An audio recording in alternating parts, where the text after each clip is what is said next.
What is going on? Hello! Could not find your stream, but I think I'm live. Hello, hello, hello. What's up?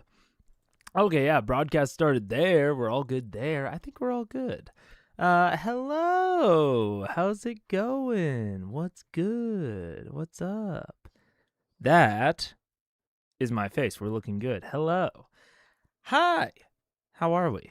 This is Critical Eyes. My name is Megaphone Man. If you don't know what we're doing here, we're watching Critical Eyes. This is episode 108.5. Maybe we'll get through this entire half. Maybe not. I don't know. But, like I said, if you don't know what we're doing here, we're watching Critical Role Season 1, Campaign 1, and we talk about what's going on with it, if it's good, if it's bad, if it's ugly, if it's beautiful, what you can take away for your own home tables, and I try to have a little bit of fun doing it. Like I said, 108.5, I don't know if we'll be able to get through all of it. I didn't put it as a 0.3, but it might end up being a 0.3 situation, because I do... The things, obviously, if you've been following for a long time, you know I used to do timing very consistently. Over the past few months, I have not been able to be as consistent, and it is for several reasons. But mostly, it has been that, like, all of the reasons have just culminated in, not that I'm, like, wildly more busy every day. I mean, I am more busy, but the really big issue is that I can't, like, dedicate the uninterrupted blocks of time that I used to be able to. I just have a lot more, like, interruptions that happen every day that I need to respond to, like, ASAP.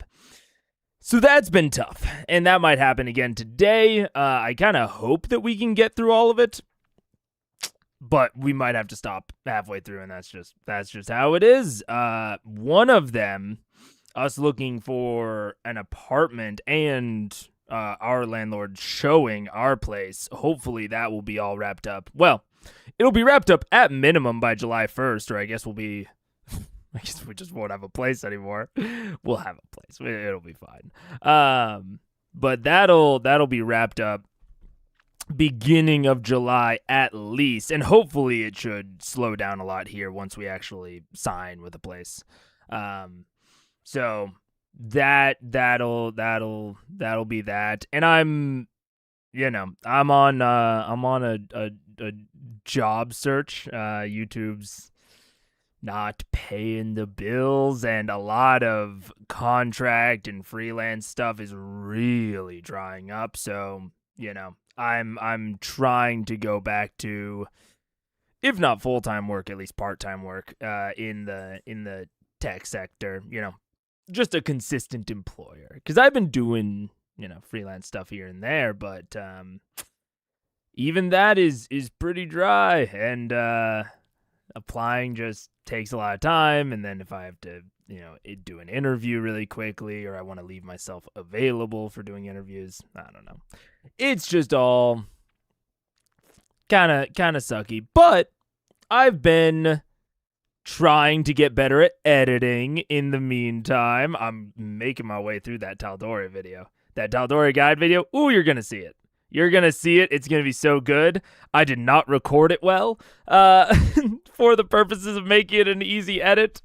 Every time that I think I know how long the edit is going to take me, it always surprises me with how bad I am at it and how slow I am. But I'm making progress, and that's all I'm holding myself to at this point. Thankfully, but it will come out. It will come out. Apartment showings are the worst. They are. And just like trying to juggle, like we're at the point now, at least in, Chicago. I can't speak for everywhere, but it's like an apartment gets put up, and if you have not gotten on the tour list the same day it was put up, the tours are probably filled. Like, there's probably just like all of the like times that they have available to tour it are already gone. And the place is probably going to be rented within the next 2-3 days, or at least taken off the market and like the ability to apply for it. Like we're in the application process for 2 separate places right now. It's tough. It's a little stressful out here. But it is what it is. Apartment hunting, yuck. Yeah. I think numbering the episodes is 108.123 would help get around not knowing how many parts it's going to be split in. I'd have to go back and fix a bunch. But, that is a good idea. I'll consider. It'll depend on if I want to go back through and fix all of them. But that's not a bad idea. That's not a bad idea. Oh no. That's such a chore. It's not that much of a chore. I'll probably end up doing it. That's a good idea. Anyways, I do not envy people going through this right now. We got a house during COVID at the most ideal time, and I am so lucky. Yeah. I mean, it's and it's tough because we like our current place, despite all of the things that you guys have heard. Because, dramas and things going wrong are more entertaining to talk about, So you guys have heard the worst parts of the current place that we live, but it's pretty good. It's just he's raising the rent, and it's not, at least to us, not worth what he's raising it to. And there are some things that we would like to change. Like, I'd like to have, fiber. We'd like to not be underground anymore. So, it's, I don't know. It's tough. We're trying to lock in like longer leases because landlords like that, and then they can't raise the rent, which is nice. Join the happy place and move to a rural location. We're thinking about it. Our search keeps moving further and further out. Oh man. I have fiber on 5 acres. Do it. Maybe. One of our priorities is moving closer to our friends, and our friends do not live rural. But maybe.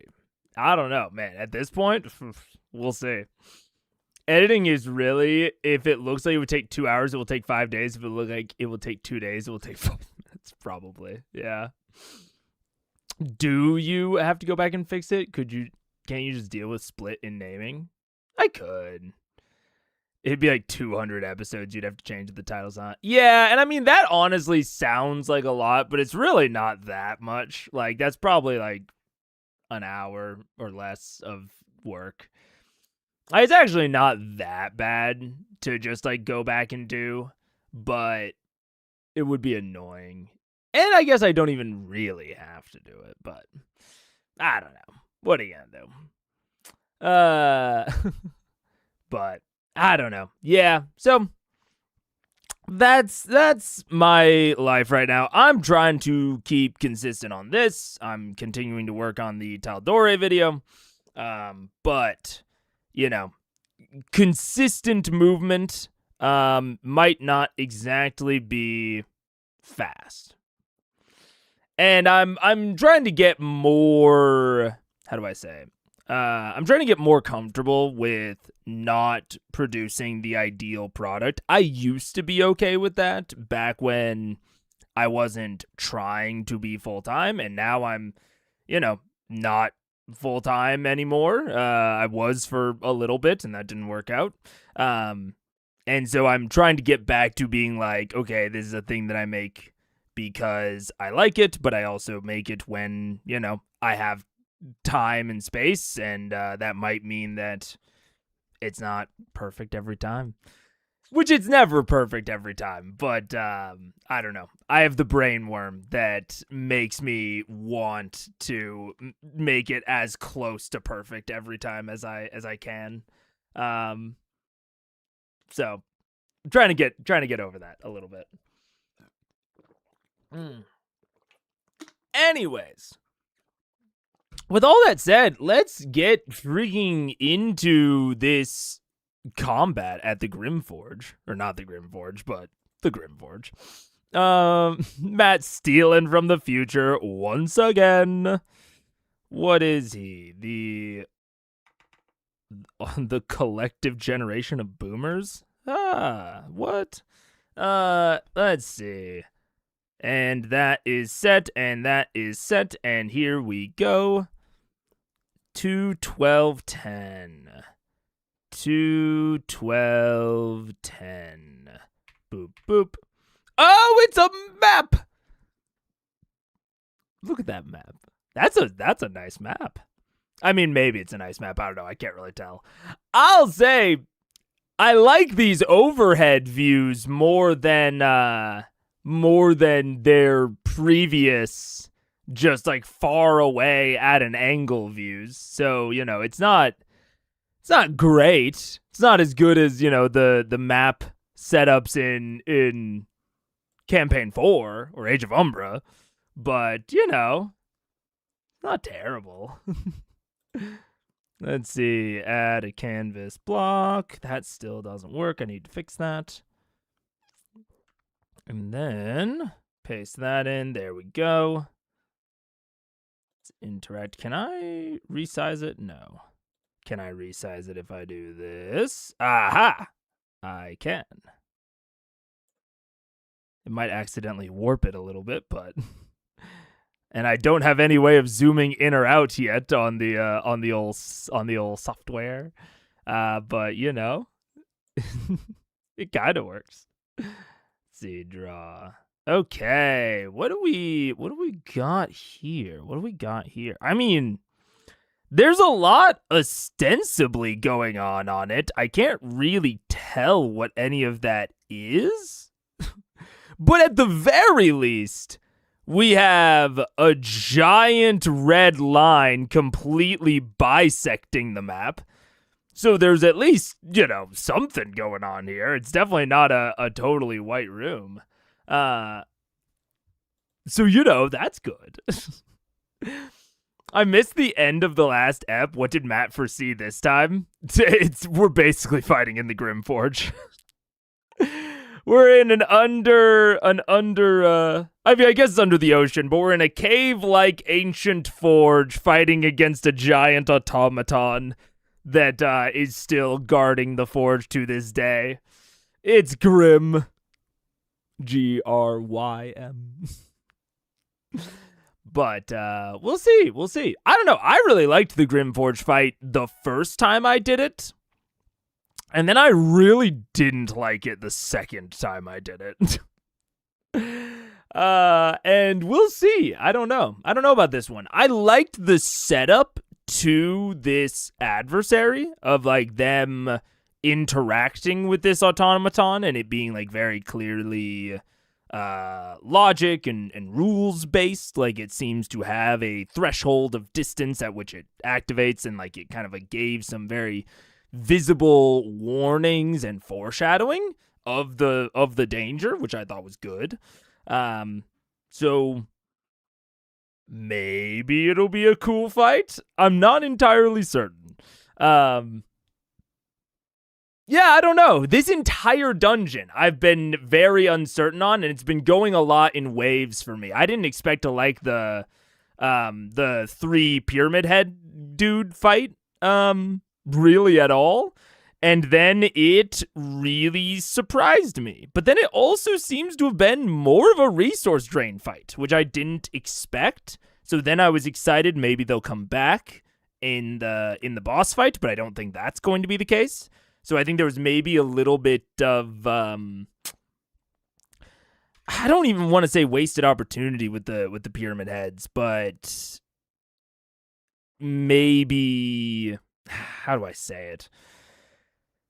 I think I think they were really interesting if they had more time to show that, but their health pools were more reflective of like something like a resource drain fight, and like the fight resolved itself just very, very quickly. Now that might be accidental. It might be that Matt accidentally made the fight too easy. He might have intended for it to go a little bit longer. But it's always hard to judge a regeneration mechanic ahead of time, especially a novel one. You don't know going into it exactly how useful that sort of thing is going to be at extending things. There's a way to calculate it, or there's a way that D&D recommends working a regeneration into the CR. But even then, it's very tough to tell. So, I get the feeling that that's probably what happened. I get the feeling that Matt probably intended that fight to go a little bit longer, but then they ended up bursting them down much quicker than the regeneration could handle. Or I could be totally wrong. Maybe he just wanted maybe he was trying to foreshadow some future mechanics, that we'll see in this fight. Maybe the pyramid heads won't be in it, but something similar will be, like some similar mechanical shadows, you might say. I'm not sure. We'll have to see it. A resource drain is very effective if you make your players think it's the final boss. That's not a bad point. They are much more likely to use out their resources on something like that, on an interesting fight with all of these different mechanics where it kind of seems like this might be the final part. So I certainly thought it was the final part. I thought we were in the forge, like straight up. So the fact that we weren't, obviously you tricked me, fooled me. I would have, if I was in there, I'm warlocking it up. I'm blasted out both of my spell slots on that final fight. And then I'm begging my party for a short rest. These are the way that these things go. Contact them and get your information to get those to ASAP. So congrats.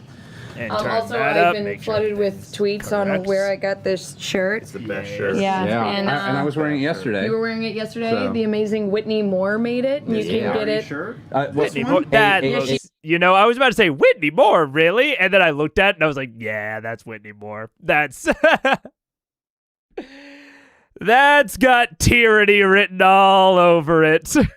A more masculine cut of this exact shirt. So not this one. Not that exact shirt, but another one very similar. Although we do have a few shirts that we share and trade off depending on the day. Get it For human peoples. For human peoples. I just tweeted it out. You can get a pin, you can get a hoodie, you can get in any form you want. Yeah. All right, I know you, so I'll ask you later too. Yeah. Okay. All right then. So last we left off, you had made your way. You had made your way into the chamber that seems to hold the core anvil beneath the underwater volcano of Scald Seat. Upon approaching the central risen platform where the anvil was, some sort of a stone-built guardian that loomed over it. Upon approaching and testing the boundaries, an unintentional firing of an arrow in the vicinity seemed to have triggered an aggressive stance, and the entity seems to be on the assault. So, now,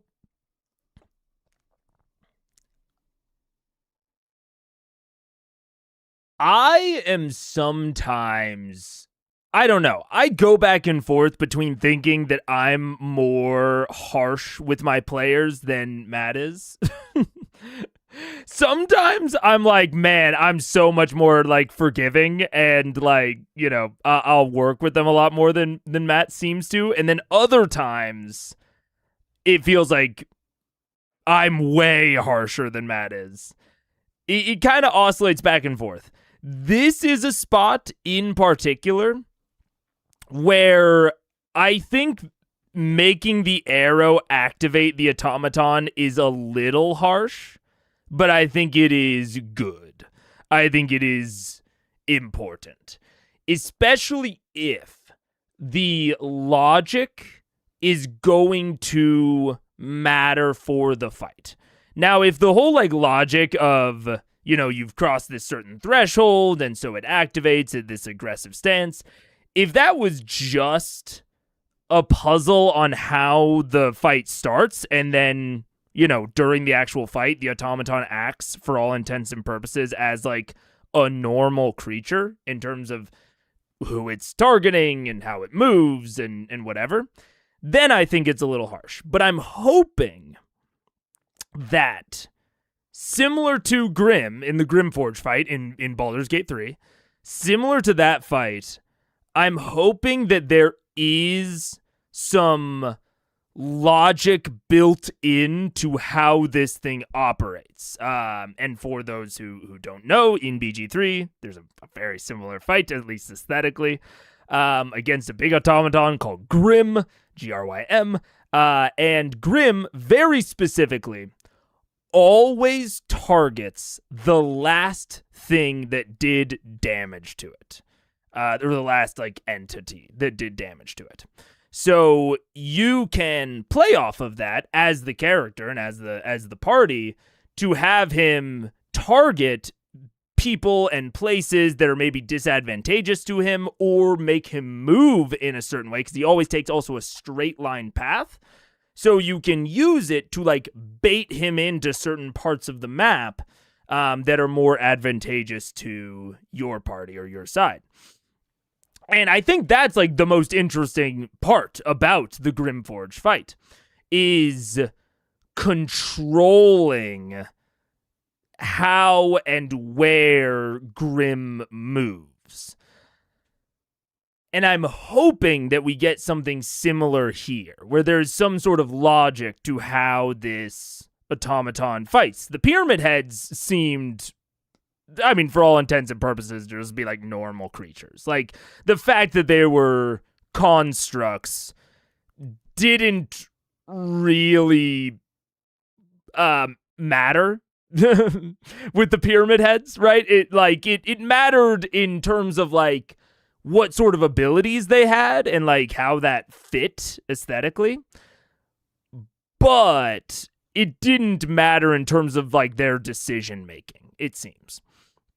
I'd really like to see this sort of automaton-like logic, like very basic logical functioning on display with this fight.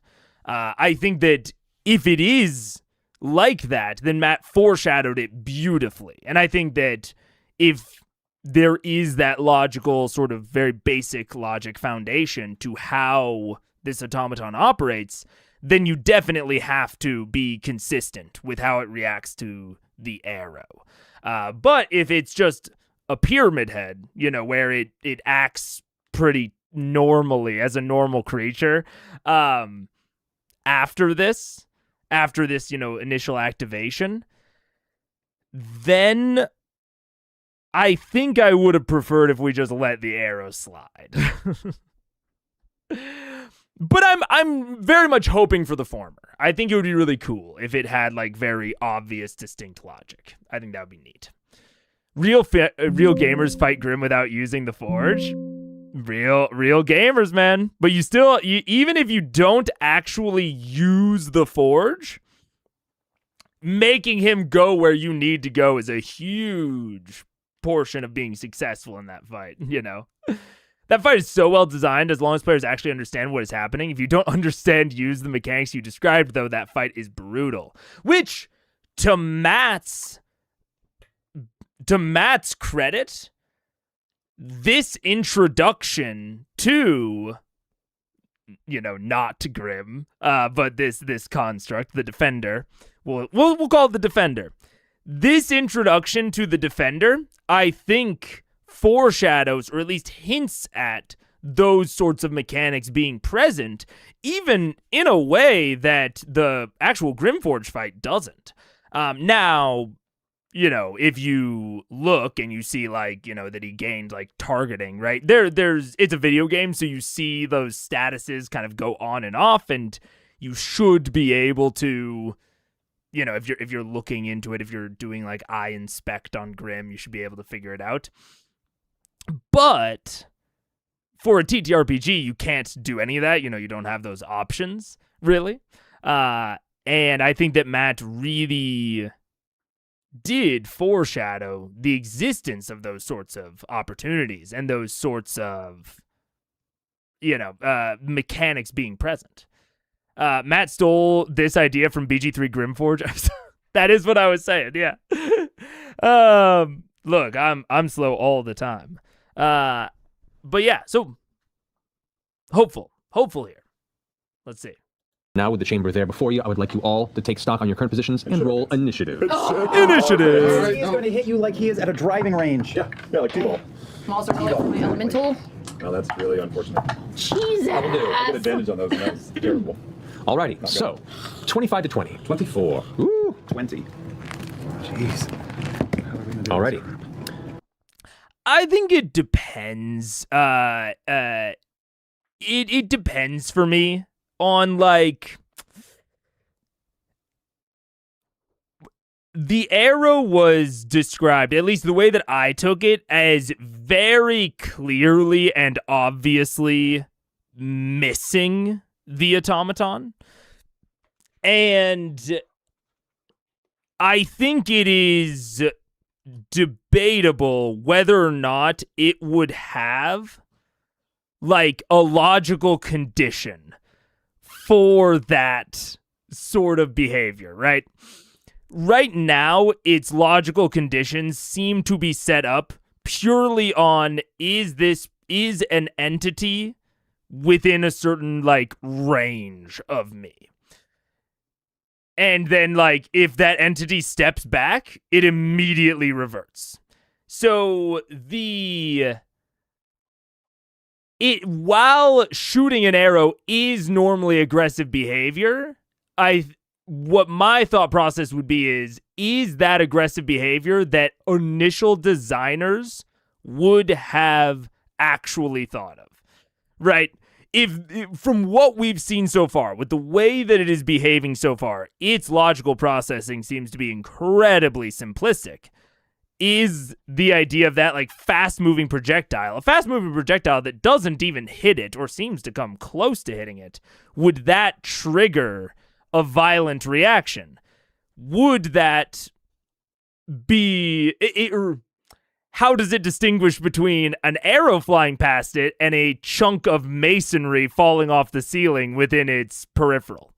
Right? It doesn't seem to have the complex processing, we'll say, to be able to tell the difference between an arrow and a rock, I would say. So that's why I'm more on the fence about letting it slide or not. Because I think that you can or can't let it slide depending. I think either one is justifiable. Like, I can make an argument for, if I'm the DM, let's say, if I'm the GM, I've set up this enemy, I can say, it doesn't have any logical processing for arrows that miss, right? It has no thought process, or it has no, like, process, period, not even thought process. It has no process to deal with a projectile within its, sensory range that falls past it, or that moves past it quickly and does not strike it. It just does not have any logical processing for that situation and case. So it falls back into its default case, which seems to be standing there and guarding it. I can also make an easy, you can easily say, oh no, they did just predict that, or it has the ability to tell what is an arrow and what is not, and it actually reacts to weapons in its vicinity, so it can tell the difference between an arrow and a rock, or what have you. Like, you can easily make, I think, arguments either direction. So I think the argument that I would, or the decision I would go with, would be dependent on how it is going to behave in the actual combat. Is this an enemy that I have a legitimate flowchart for? Like, do I have a logical process flowchart for this thing that I'm going to follow, like, 100% of the time? In that case, I think it's good to reinforce the action consequence of firing the arrow through and it activating. If I don't have that, if I'm going to fly on the seat of my pants and like make rather basic logical decisions, but still general logical decisions, like I'm not having it where it has a predefined, switch case of decision making. If I'm having it just be, dumb but still intelligent, then I probably would let it slide. Just because I'm not trying to reinforce that like rules-based interaction even more if it's not going to be a feature of the combat. From enemy POV, it can be this person shooting has bad aim. It can be. But does a construct automaton have a concept of bad aim? That's the real question, 20 to 15. 20 to 15, for the love of God. Okay. Ladies. 15 to 10. Alrighty. 12. 11 for my elemental. What? 11 for my elemental. You're not? No. Okay. Oh God, All right. Keyleth. 10 to 5. 10 to 5. 6. 6. Oh. 6? Oh, we are. So, Like a fish. I mean, it has like one turn on them. Initiative isn't that important. top It's bad. of the round. It certainly As is the large important, but it's not Forge Guardian bad. stands with its giant rune blade before it. Oh no. Percival. Yeah, I fully agree. It really depends on your objective. I think that automatons are interesting in that way in D&D. Like, I think they are particularly interesting because they're very flexible in like what you can accomplish with them. You can just have them essentially interact as full-on, humanoids, like the Modrons? The inhabitants of Mechanus, they act alien, but they still act as though they have a sentience and a thought process and a sapience. Whereas you can have more what was their name? Fazbender. You can have more Fazbender-esque golems that only take direct instruction and don't even have, predefined logical routes or loops, right? So we've already in D&D, constructs span the full gamut of like no logical processing. They need direct orders from a controller, all the way to, there is no difference between silicon and carbon sort of constructs. And how you foreshadow a construct as a GM, I think, should depend on what you actually want to like get out of them, like what sort of scenario you want to construct with them.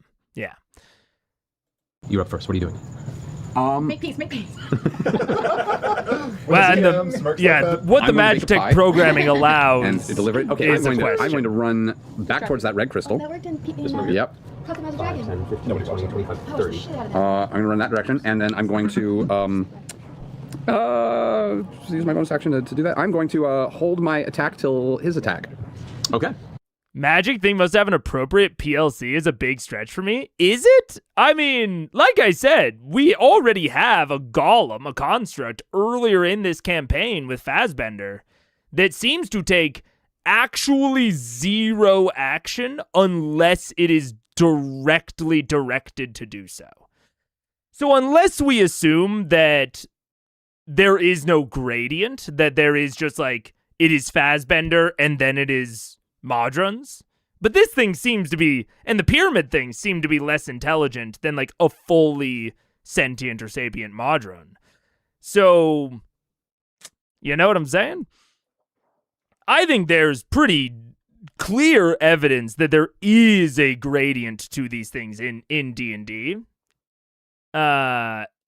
Fazbender does not equal thing with PLC. No, that's what I'm saying. I'm setting up like a what do you call it? I'm setting up a scale, right? So it's like on one end we have Fassbender. On the other end, we have Mechanus or Modrones. Right? These are all constructs. But on this end, they're like fully sapient. And on this end, they have absolutely no logical processing beyond follow what the controller said. Or carry out the orders that were given by the controller, right? That is the only thing that Fassbender can do. I'm saying, I'm basically claiming there's just a smooth gradient between these two things in D&D. And it is up to the GM where any given construct falls along this gradient. And where it falls along that gradient will help determine what sort of mechanics you work into the fight. I also don't know what you mean with PLC. I'm directly implying. So I don't actually know what a PLC is. It's far more reasonable that this big boy has the interaction mat set up plus aggressive override IMO. Oh, okay. Okay. Yeah. All right. I think we're on the same page. Yeah. I think, to be clear, I think that this thing is definitely more intelligent than Fassbender. I'm just saying it could be, anywhere within this, and it all depends on like what Matt wanted to get out of it. Yeah. Good to know. All right, that ends Percival's turn, holding his action to attack when it attacks. Vax, you're up. Oh, duh. I can't believe I didn't get PLC. That's a bit of a facepalm moment for me. I know. I can't believe I missed that one. I've been out of the sauce for too long. Cold monkey, get up, get coffee. Jeez. You know what? I tell you what I'm going to do. I'm going to run over to right next to Keyleth. Oh, ready? Oh. Excuse me, 20, 25, 30. That's about as far as you can get. Right. I will use my. I know what I want to do here. No. Is Percy within 30 feet of me? Percy is, yes. Okay. I am going to cast Bless on Scanlan, Keyleth, and Percy. Okay. What's that do? Did about me anymore. That gives you. I gave him back.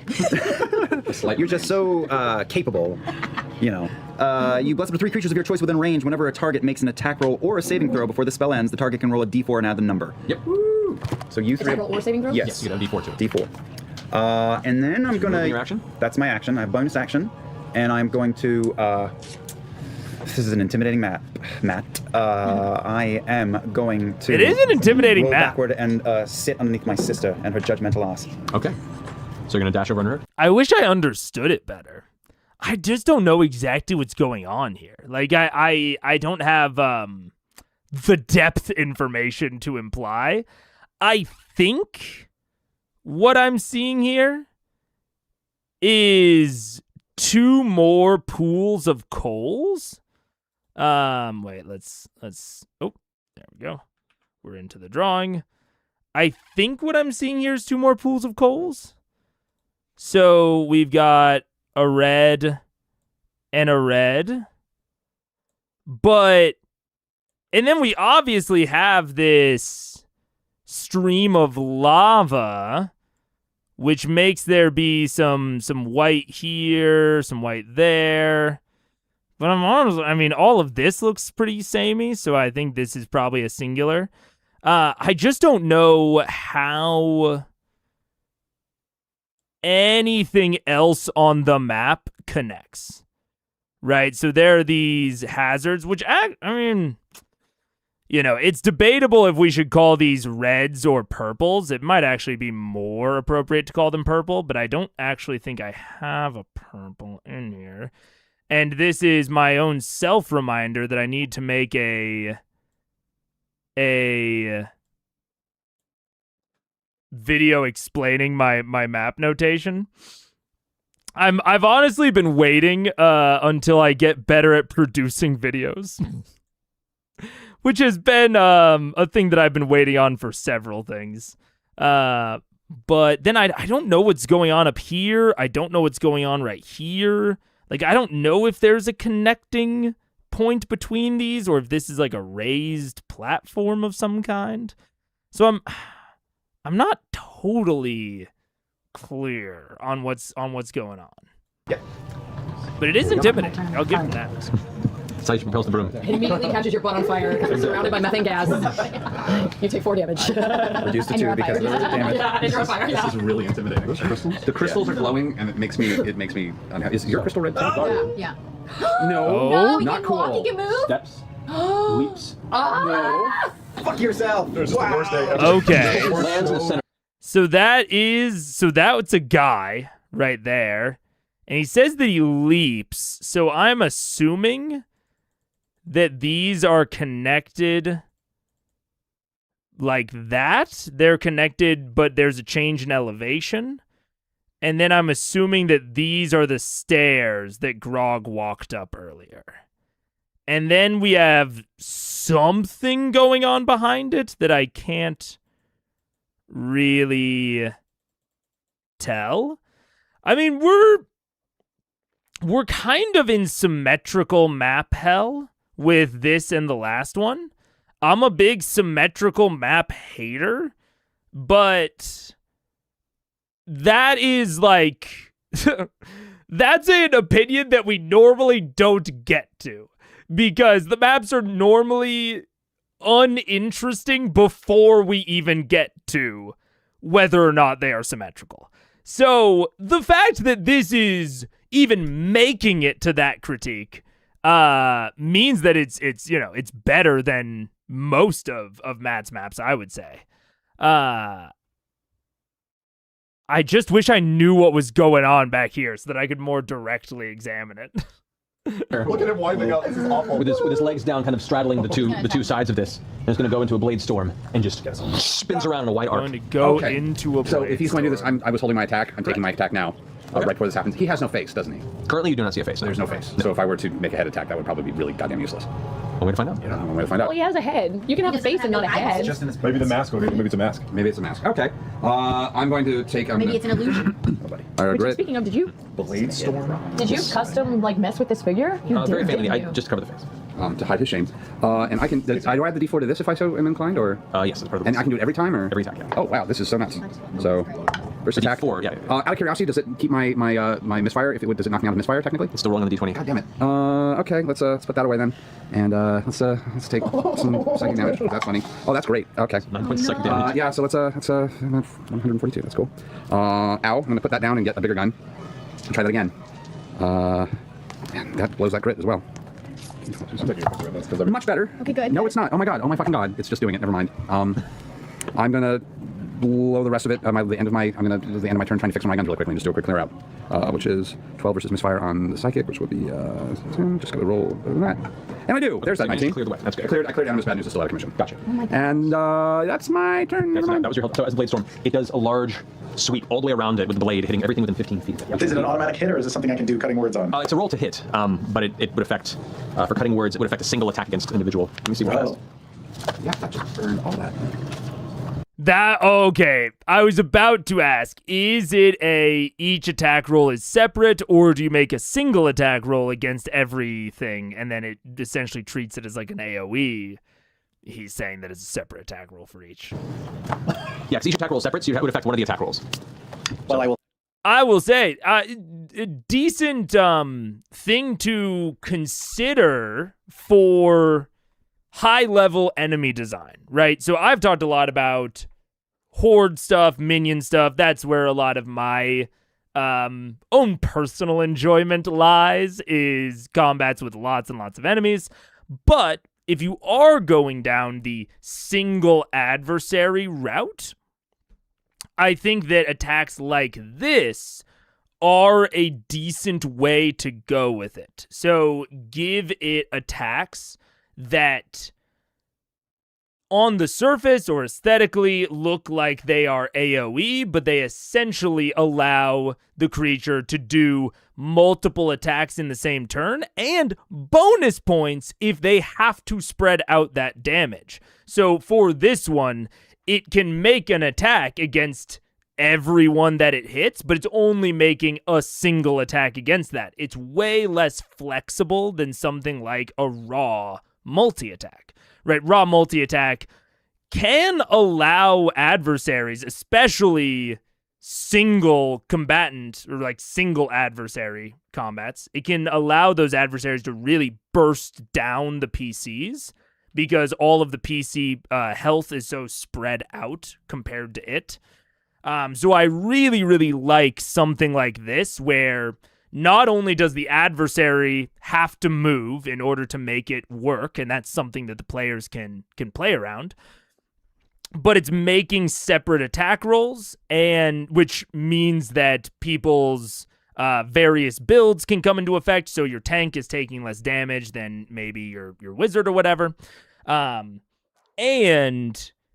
it is forcing it to spread that stuff out rather than being able to concentrate it. Because once it is able to concentrate it, you have to actively come up with a reason that it is not doing so as the GM.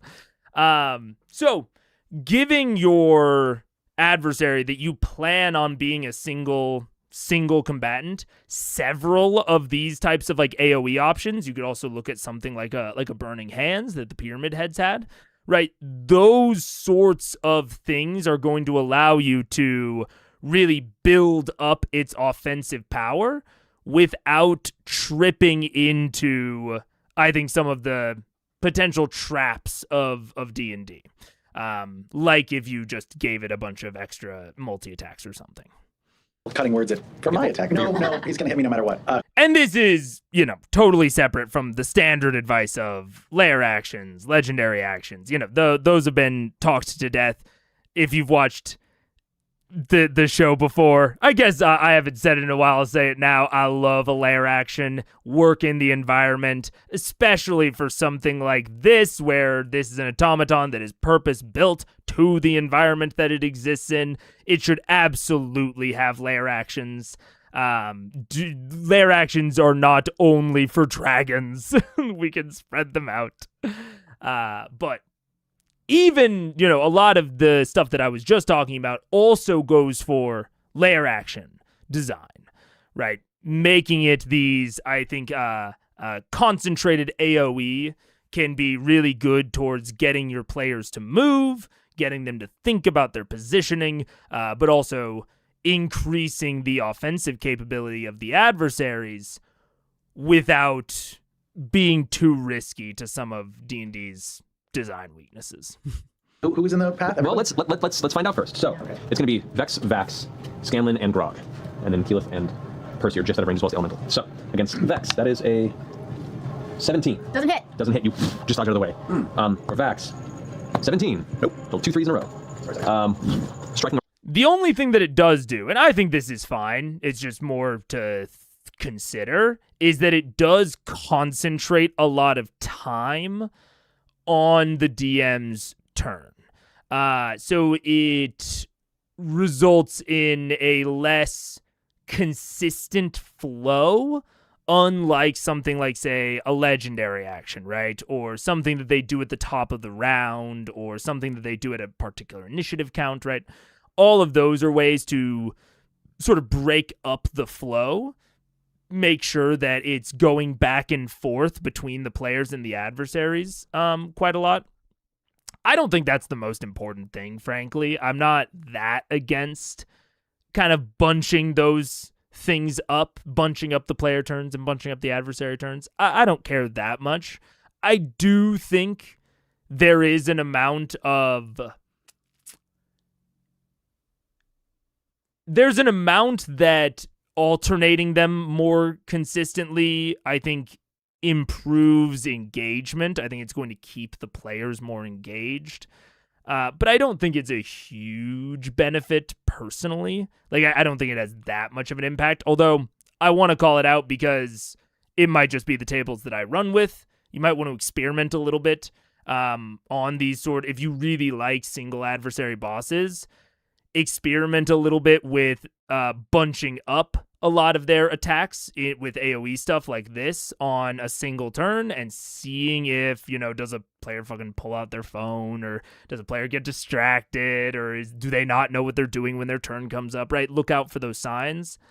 I don't have a huge issue with that typically, but if you do, you might want to lean more into the legendary action, lair action, placing things on certain initiative counts side of things, rather than this AoE style, which is going to bunch up all of the attacks all at once. So just things to keep in mind, things to test with your own table. Round to Grog. That is a 24. That'll hit. Can I try my parry maneuver? To what's the parry do? You use your superiority, or I mean your dex modifier plus the Sup dice. Yeah. He literally wrote sup dice. Yes, you can to reduce the attack by your superiority plus plus your the other handbook. I'm gonna try it. 7 plus 2, 9. All right, so you would take 37 points of slashing damage, but instead you only take 9 away from that, it'll be 28. So you have 28 points of slashing damage. Nice. I'm not raging. Nope. You took 28 points. And you are pushed 15 feet away. Rust, you are now. Oh, wait, shit. Shit. Okay, wait. So this is the front. Okay, wait.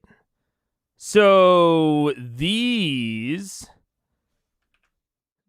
are actually, these just have like paths down to them. So these are not dotted lines.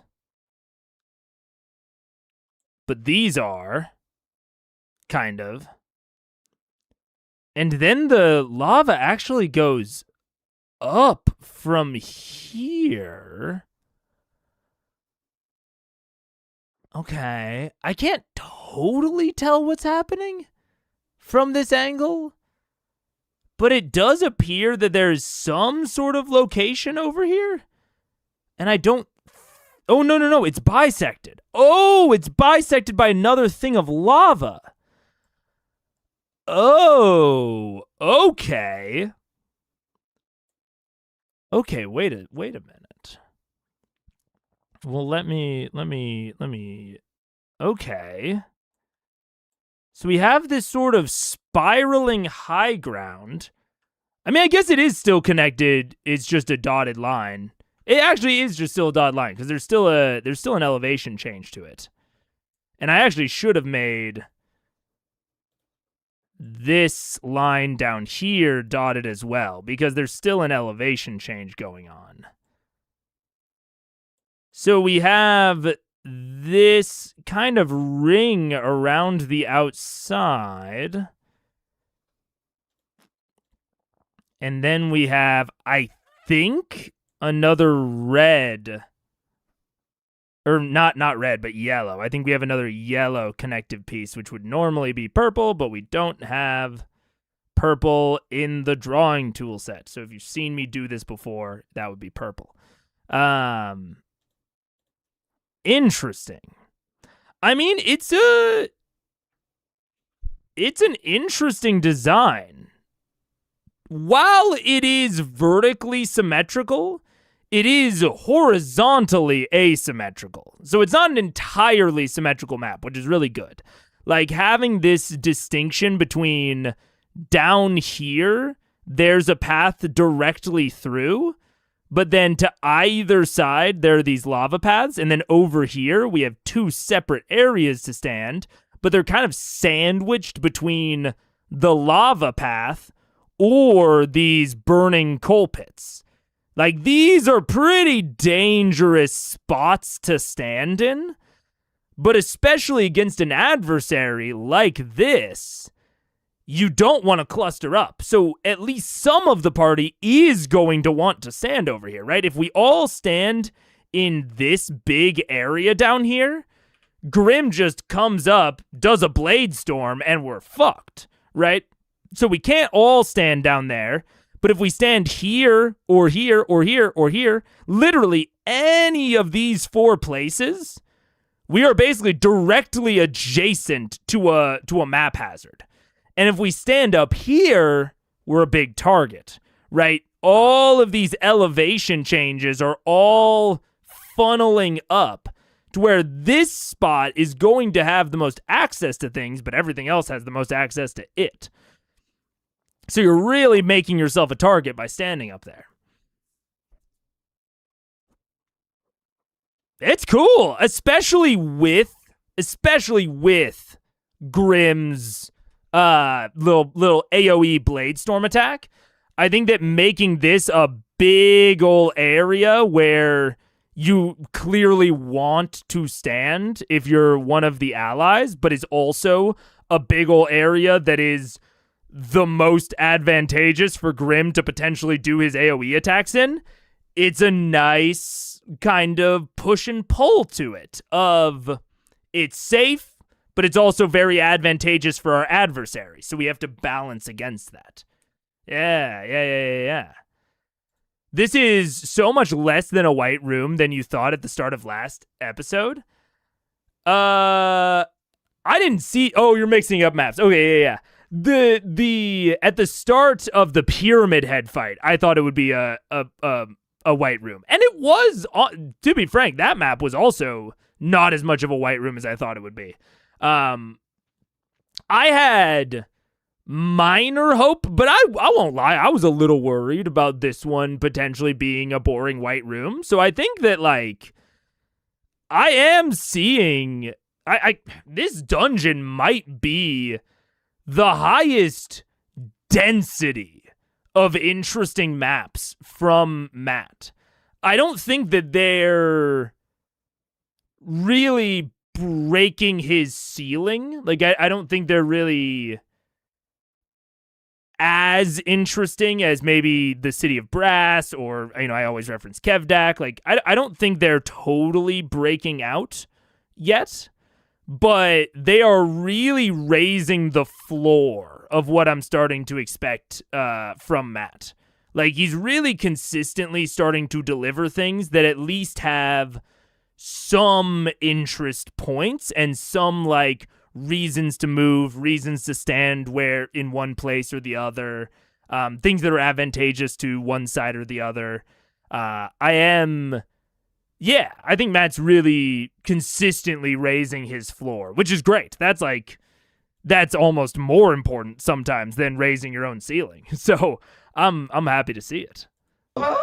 You're prone? You get knocked prone off onto the edge of the platform there, just almost catching yourself before rolling off the side of the platform. It's so exciting. Holy fuck, dude. Scanlan. My land That is a natural 2. That's a 16 to hit. Yes. I will. It will hit, but I will do my cutting words. Okay, so roll d12. Okay.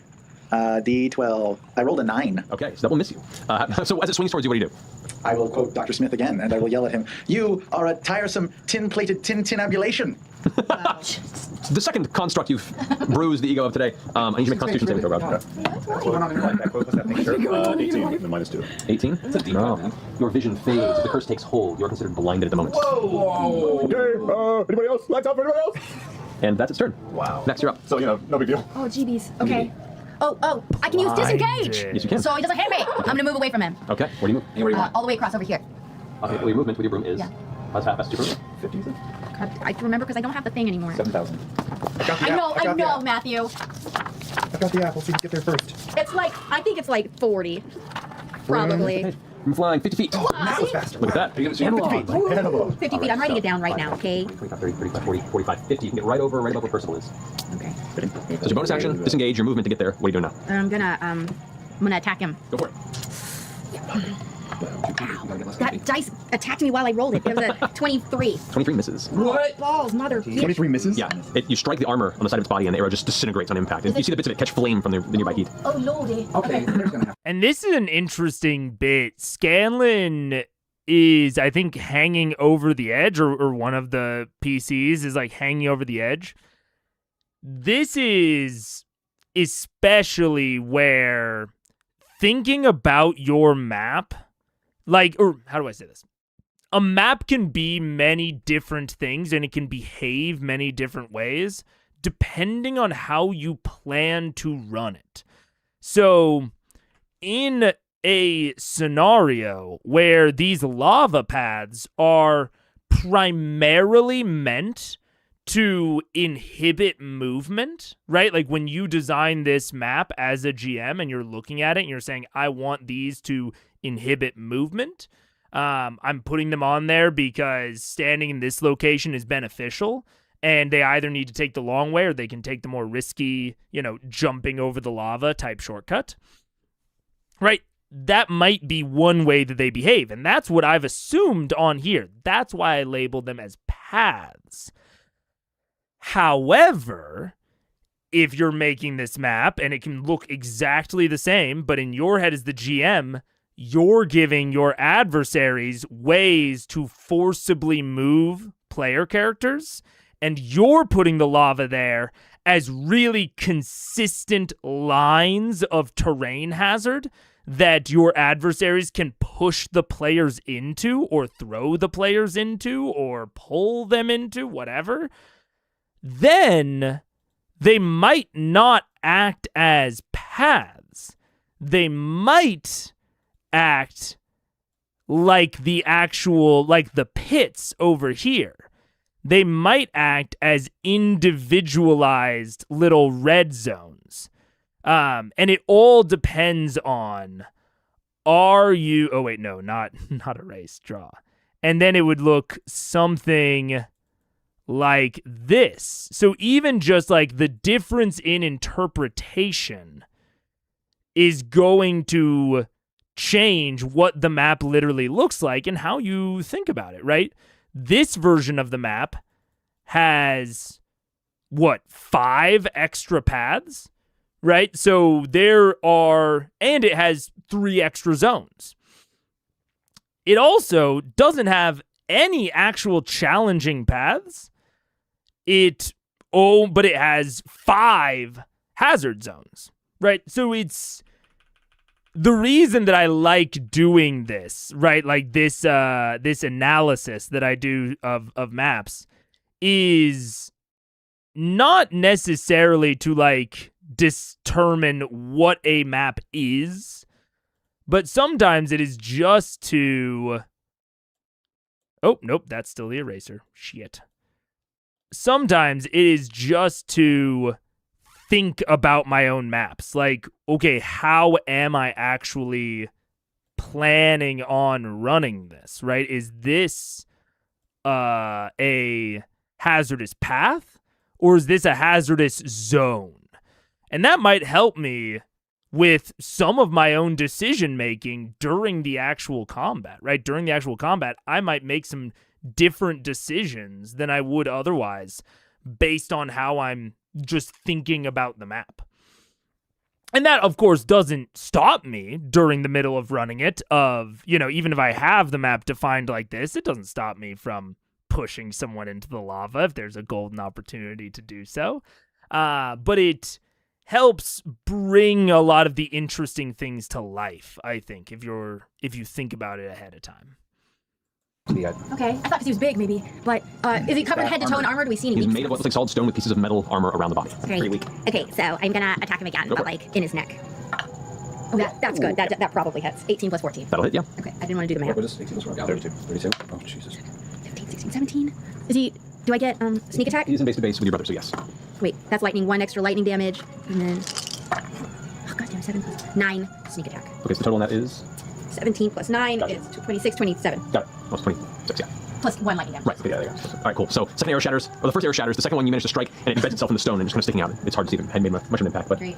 That ends your turn. That brings us to Scanlan. Me? Yes. Oh, Jesus. This thing's big and scary. I can't do you're anything. on the top of the staircase next to the water elemental and Grog, who's currently on the ground screaming that he's blind. The entity's about 15 feet away from you. You're just out of range of its blade, and it's just an intimidating thing to have that close to you. What are you doing? Yeah, of course it is. I'm not dumb. Yeah, it's super intimidating. I will. So how far is he from me? He's about 15, like 16 feet from you. Real close. Jesus. You're just out of range of the blade. Your eye line with his wang. Well, no, actually, sorry, no, because it did hit you. So, on the edge of there, you are within 15 feet of him, yeah. Okay. I will just, not knowing what to do, I will, I'm looking at my spells. I got nothing. I will just blast him with a lightning bolt, a level 3 lightning bolt. Level 3 lightning bolt. Okay, so go ahead and roll that 8d6 points of damage. Yeah, I'll do level 4, so 9d6, I suppose. Alrighty. So, that is a natural 20. So that's advantage in the saving throw. However, its dexterity bonus is nothing, so it's a straight 20. Your spell DC? 22. 22, so it does not make the save. So it's 34 points of damage. 34 points of damage. Lightning damage to it. Perfect. The bolt hits it, seems to arc through, and its faceless head slowly shifts to face you.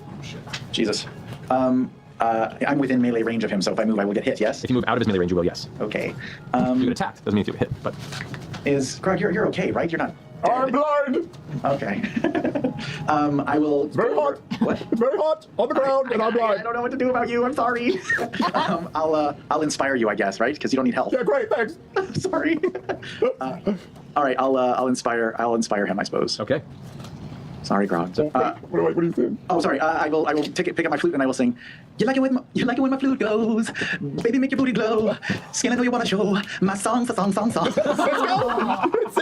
Take your D12. There you go. Alrighty. So that's your bonus, your action, and you're gonna stay where you are. Or you want to move? Yeah, I'm gonna stay where I am. Okay. Ending that turn comes the elemental.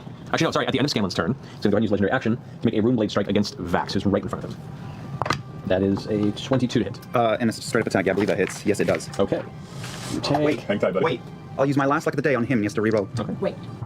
Wait. That is a 19. No. Oh! Well done. So as the blade arcs overhead towards you, you just barely duck out of the way. Slams on the ground, sending shards of stone and metal up in the air around you. You feel kind of rain over your shoulder and the back of your head as you slowly pull away from it. Oh, nice step off. Alrighty. Now it is the elemental's turn. Okay, it's going to move over to him. All right. And he's bigger than large. So he's just going to do a multi-attack. He's going to do 2 slam attacks. Plus 7 to hit. Okay. Oh. One's a natural 1, the other's a natural 18. Okay. So 1 hits, 2d8 plus 4 bludgeoning damage. What was the attack? 18 plus? 18 plus 7. Okay, so it'd be 25. 25. That hits. Okay, Are the so- creature's attacks considered magical? There are 2 bludgeoning attacks. I mean, there are 2. No wonder does it say does magical damage? It just says bludgeoning damage. Okay. So as the elemental swings out both fists against it, no effect. Oh, None of its attacks seem to have any sort of effect or impact on the creature. It's just like bludgeoning the side of a mountain. Okay, good to know. And he doesn't seem to be distracted or give 2 shits about him. Not at the moment, no. Okay. A lot Cool. of fires to put out, I guess. Yeah, keep him on standby in case people catch on fire. Okay, that ends the elemental's turn then? Yeah. Grog and Keyleth. I mean, we've talked about this before. I'm a non-magical immunity hater. And I think more generally, I think I'm a immunity hater. Well, no, I'm not an immunity hater. I just like the damage types. Right. I prefer just using the damage types. I have played in systems that have very different damage types. Both Blades in the Dark and Daggerheart both just have, magic or not magic damage. And I think in that sort of system, it makes a lot more sense to delineate between the two. But in D&D, I would much rather talk about things that are either immune to like one specific damage type or are resistant maybe to multiple damage types. So we can say it's maybe resistant to slashing, piercing, bludgeoning, whatever. But even then, I think that the delineation between magic and non-magic damage is... for me, it ranges from unnecessary to actively detrimental. Like, best case scenario I can think of.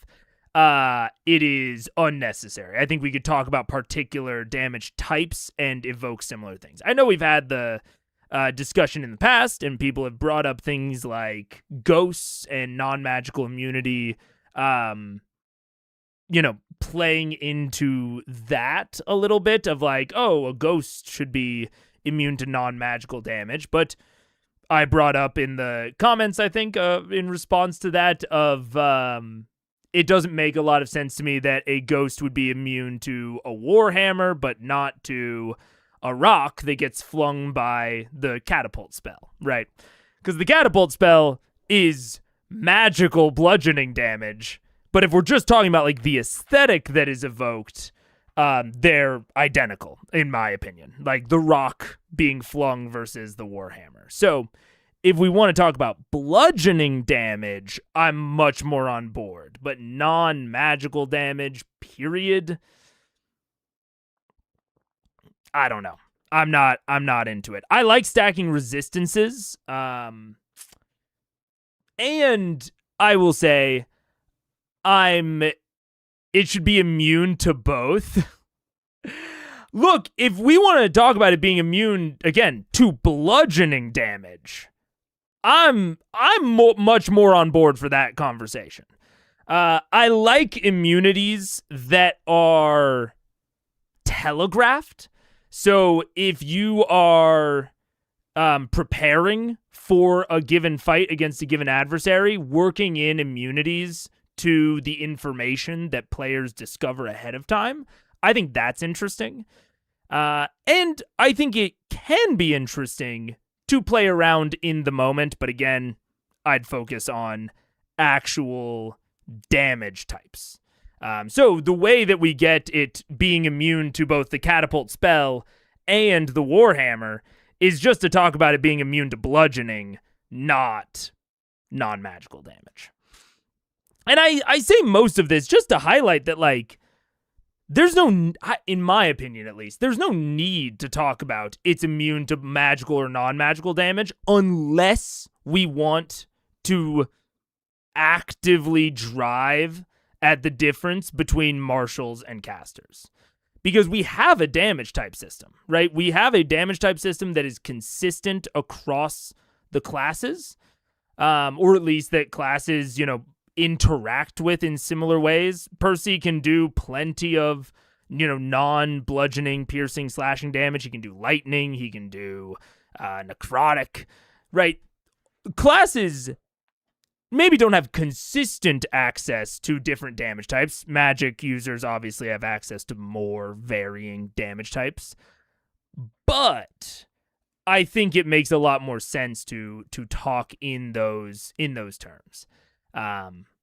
If we were coming in here and saying that this guy is immune to bludgeoning, slashing, piercing, now I'm a lot more interested than just immune to non-magical. Yeah. Contrast this opinion with the one where you liked the fire healing on the pyramid heads and why they are different. I mean, one is interacting with damage types and not magical versus non-magical. I will, but, at a more core level of, like, immunities versus regeneration, I do think that there is an interesting discussion there of, like, which ones feel better or worse. Broadly, I like regeneration effects more than immunities because they are more active and they are more interruptible. Or they're more, you can play around them more, I guess you might say.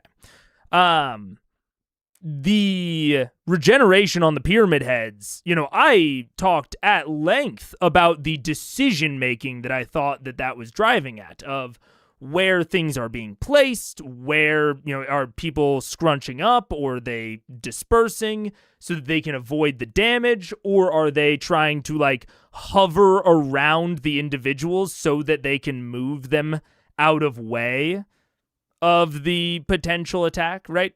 I thought it drove at a lot more interesting decision-making on that end. Immunities, I also think, drive some amount of decision-making, but they're like 1 to 2, like they're like a one-time decision. Not even really decision. They're a one-time, like, thought process of they have this immunity. I need to basically X out every ability that I have that does that damage type, because D&D doesn't often have things that are mixed. Some Saver Suck spells are, some Battlemaster maneuvers are, but it most often a feature, a spell, an attack, whatever, kind of does damage or it does something else. So even if it's a mixed thing where it does, an amount of non-physical damage and another effect, you're probably going to be better served by doing something that just does an effect with, your turn or your resource or whatever. So I don't think that immunities drive at that interesting of decision-making. I think they are mostly useful for characterizing a given adversary and challenging a given PC to use maybe non-standard means. But they don't promote a lot of continuous decision making. Or I shouldn't even say that. They do, but in kind of an offhand or in kind of a secondary way, where because you can't use things that you might have otherwise, you have to think through your remaining options a little bit more. And maybe use some non-standard options. So, like, I think there are some interesting things to be gained from it. I'm just really not into the delineation being magical versus non-magical. Immunities in general, I think there's a more nuanced point in conversation to drive there. But when we have a robust damage types system in D&D already, I don't see any reason not to just use that. IMO magic is a damage type. It is not. I mean, it literally is in other systems, in Daggerheart, Bit D, blah, blah, blah. But in D&D, the only equivalent is what Jake Hudson brought up of force damage, right? Force damage is like the magic, the raw sort of magic damage. And if you want to give something, immunity to force or immunity to everything that isn't force, like, I think we can have discussions there, but the whole magical versus non-magical thing, to me, only serves to limit the options in a very strange way, where you get these, like, non-intuitive results of, like, the elemental that Keyleth summoned with her spell, because it doesn't have... It is a magical creature. It is a creature made of magic that it can... That doesn't, pass the check. Doesn't, its fists doing bludgeoning damage don't get to damage Grim. But if Keyleth were to cast the catapult spell, it would work 100% of the time. Like, there's no... To me, it almost, like, breaks not the metaphor, I guess, but it breaks the verisimilitude that an immunity could otherwise drive at. When we have this underlying damage system underpinning it, right? Because it's not like magic damage and non-magic damage have totally separate damage types. If magical spells, say, never used bludgeoning, slashing, piercing, right? If we didn't have the equivalent of catapult, then I think that this could be okay. But we do. There are just plenty of spells that use the exact same damage types as normal weapons. So I don't know. 2014 was so loose with resistance and immunity for high CR monsters that if you're fighting any monster above CR 14, you expect an immunity. You expect a magic damage immunity, or a non-magical damage immunity at the very least. It's one of my... I think it's maybe one of my biggest pet peeves about D&D's design is how...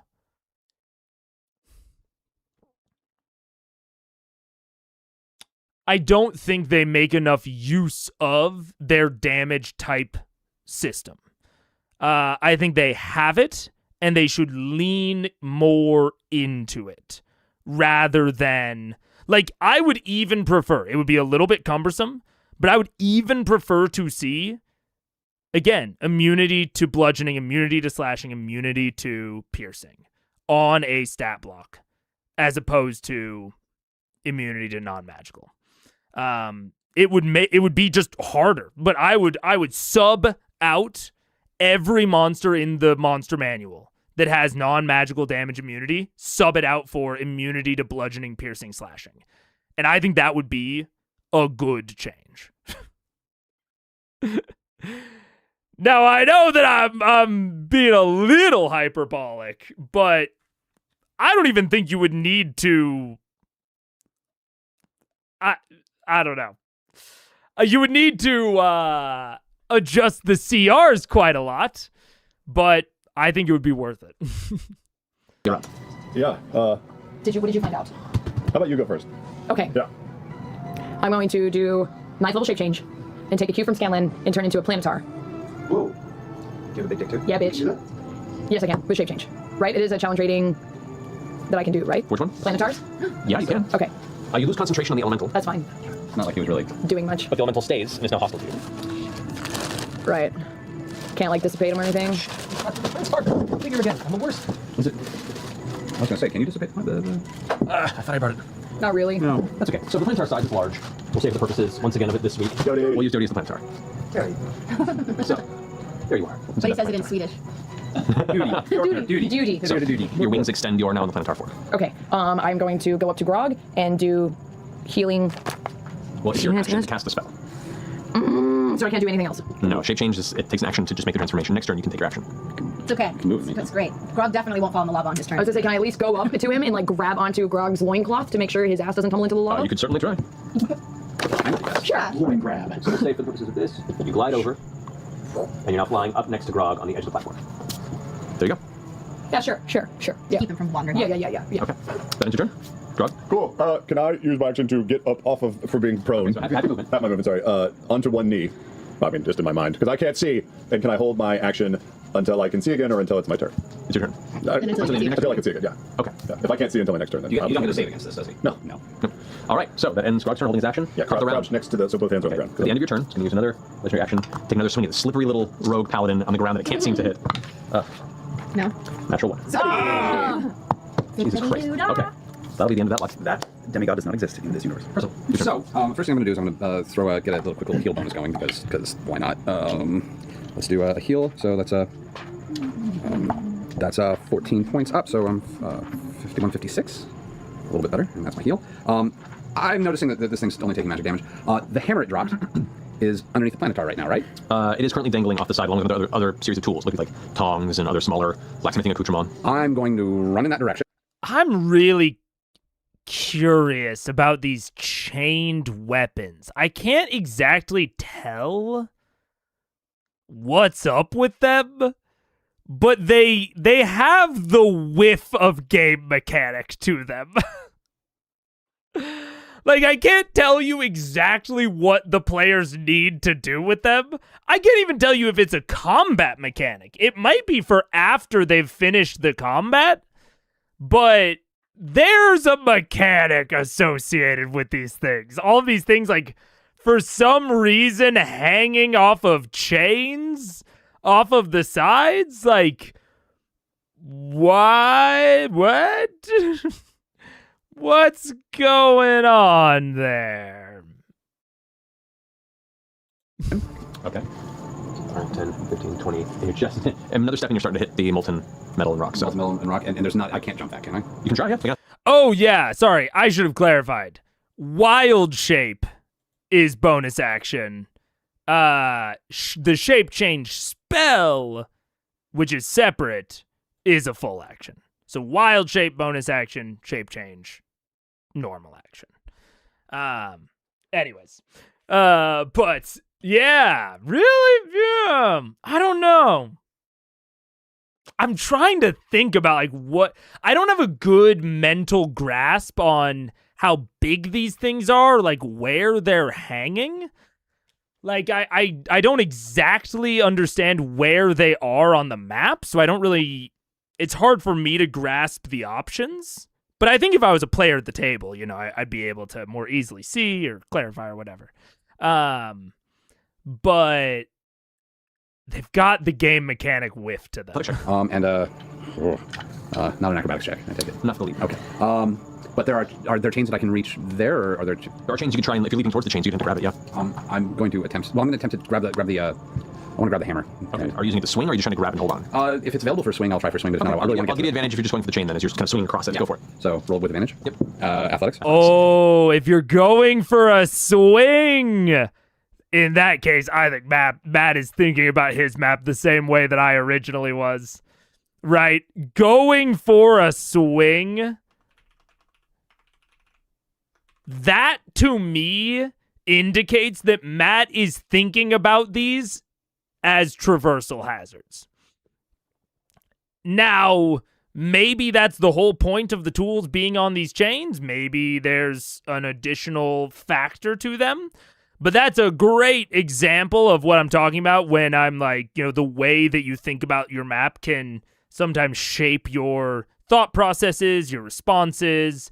If you're thinking about these as primarily traversal hazards or traversal like preventers, swinging off of the hanging tools makes sense as a logical leap there. Very interesting. Please don't fucking fall in lava. Natural 20. The run swings across and move this a bit. Oh no! I can fly. Percival just barely makes it across. Love and if you let go of the chain, it. you'll land. If you hold on to it, you'll just dangle and swing in the center because it's This over is the hammer chain? Yeah. So am I touching? Okay, and so the chain is hanging in the middle over the lava. Cool! Neato spaghetto. I don't have any way to mark that. Actually, well, do I? I'm trying to think if it's worth... I don't think it's worth working them in. But really cool. Really interesting. I like that a lot. Yeah. I don't exactly know where the hanging tools are, but they do seem to be positioned to give some advantages in traversing the lava. Very cool. I like that a lot. That's really cool. It's a small thing, obviously it's small, but we get like a friggin' little Tarzan moment. That's sick. That's really cool. And especially if they're doing double duty, like if they're hanging there, but they also need to be used for something else, then maybe there's some prioritization problems. And I say problems in like a good way, like deliberation. Super neat. Very, very fun little detail. But yeah. Hammer right now, You are, yeah. but it's not a magic hammer. It's just a really nice hammer. And you just grabbed it. You can take a moment to look at it next round if you want to. Yeah, I'm gonna take a moment to look. Okay. Well, I've got an action still, so. True. Do you want to do that then? Yeah, I'll use an action to like admire the hammer. Okay, See what- make an Arcana check. I'm just looking As you're clutching the hammer now, it's kind of dangling down, you're holding onto it, and the heat is just burning up from underneath you. And you can see like No, bits of I have an Arcana of 7. 7. You're too distracted by everything going on around you and the heat in your face. You can see it above you, the black and gold scrolling on it. It looks beautiful, but you can't make out any more details than that, unfortunately. Oh, wait, so he's... Fucking damn it. Okay, I'm hopping. So he's still... he's hopping off, okay. Nothing. So he's still hanging. Like, I have Swing, timer. you swing back, and then you swing, and then you land. So take roll the natural 20, I'll let you do Yeah, that. all right. I'm over there. I'm hiding. Fuck. Okay. That ends Percy's turn. At the end of Percy's turn, it's going to use his third and final. And we literally talked about it.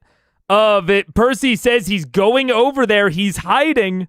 Like these guys up here, all of these, let's see, where are they? All of these little points, these are all places where PCs might want to go that are actually pretty dangerous, but they can isolate themselves back there and make sure that they're not in the big killing field. Now, it's obviously a risk, but we literally hear it from Percy. He's going over there and he's hiding. Love that. Love it. Damn it. What? Where did the guy go? He's trying to kill There the he is. cricket. He's trying to kill the cricket. You did. Good job. Did I get it? I shut him up for a little bit. You did. You can't get the gold. You can't get the cricket. Well done. All right. Transference. At the end of Percival's turn, it's going to use his third final legendary action Damn to try and get that hit on you. Suck, Golem. Natural 20. Oh my god, really? Making up for the last time. Come on, give it to me. Give it to me. No, can you uncanny dodge and... Yes, use I the can other thing? uncanny dodge. Yes. Do you have another thing? Just uncanny dodge, so maybe I can cancel out his doubling. Or Because candy dodge. Uncanny, yeah. Uncanny dodge Candy halves dodge? the attack, so it'll just be Yeah. right where it's supposed to be. Hopefully it'll lower him slightly lower than where it's supposed to be. Really? Because it doesn't just have the doubling the dice, but also the natural 57 points of slashing damage. Uncanny dodge. All right, reduce that Oh, with... 28 points of damage, and your vision goes dark. And your vision goes dark. So this is a thing. This is a thing. Wait, let me pull up blinded just so that I'm certain what it does. Blind. Condition blinded. Oh, this is in 2024. Let me cancel out the reprinted. There we go. A blinded creature can't see and automatically fails any ability check that requires sight. Fair. Attack rolls against the creature have advantage. The creature's attack rolls have disadvantage. It's interesting that it doesn't, like, in theory, if I am just reading this, like, purely rules as written, I am not interpreting anything, whatever, this doesn't actually mess with your movement at all. I mean, it does say that it can't see, but, like, mechanically, there's no actual, like, inhibition to movement. Now, I think any reasonable GM is going to say that moving is going to be quite difficult unless you have something like Blind Fighter or just some version of Blind Sight. But interesting. It's interesting that I think the worst part of Blinded is mostly open to GM interpretation on exactly how, like, much it impacts things. Hopefully, because Matt worked this in as, like, one of, it seems, Grimm's main deals, hopefully he has an idea of, like, how he's going to run this. Like, he's thought through it ahead of time. I think he probably has. But it's another thing that drives us towards this map. Like, if I look at this map and I think about blinding my players, like, a lot of times it might not matter. But if you go blind in one of these more isolated spots, now it really matters. It's, like, really hard to get out of one of these, and you could easily get bullied into a corner if you're in one of these kind of exterior slots. Being blinded is much more, like, workable if you're down here. But we just went through a whole discussion of how being down here is not ideal.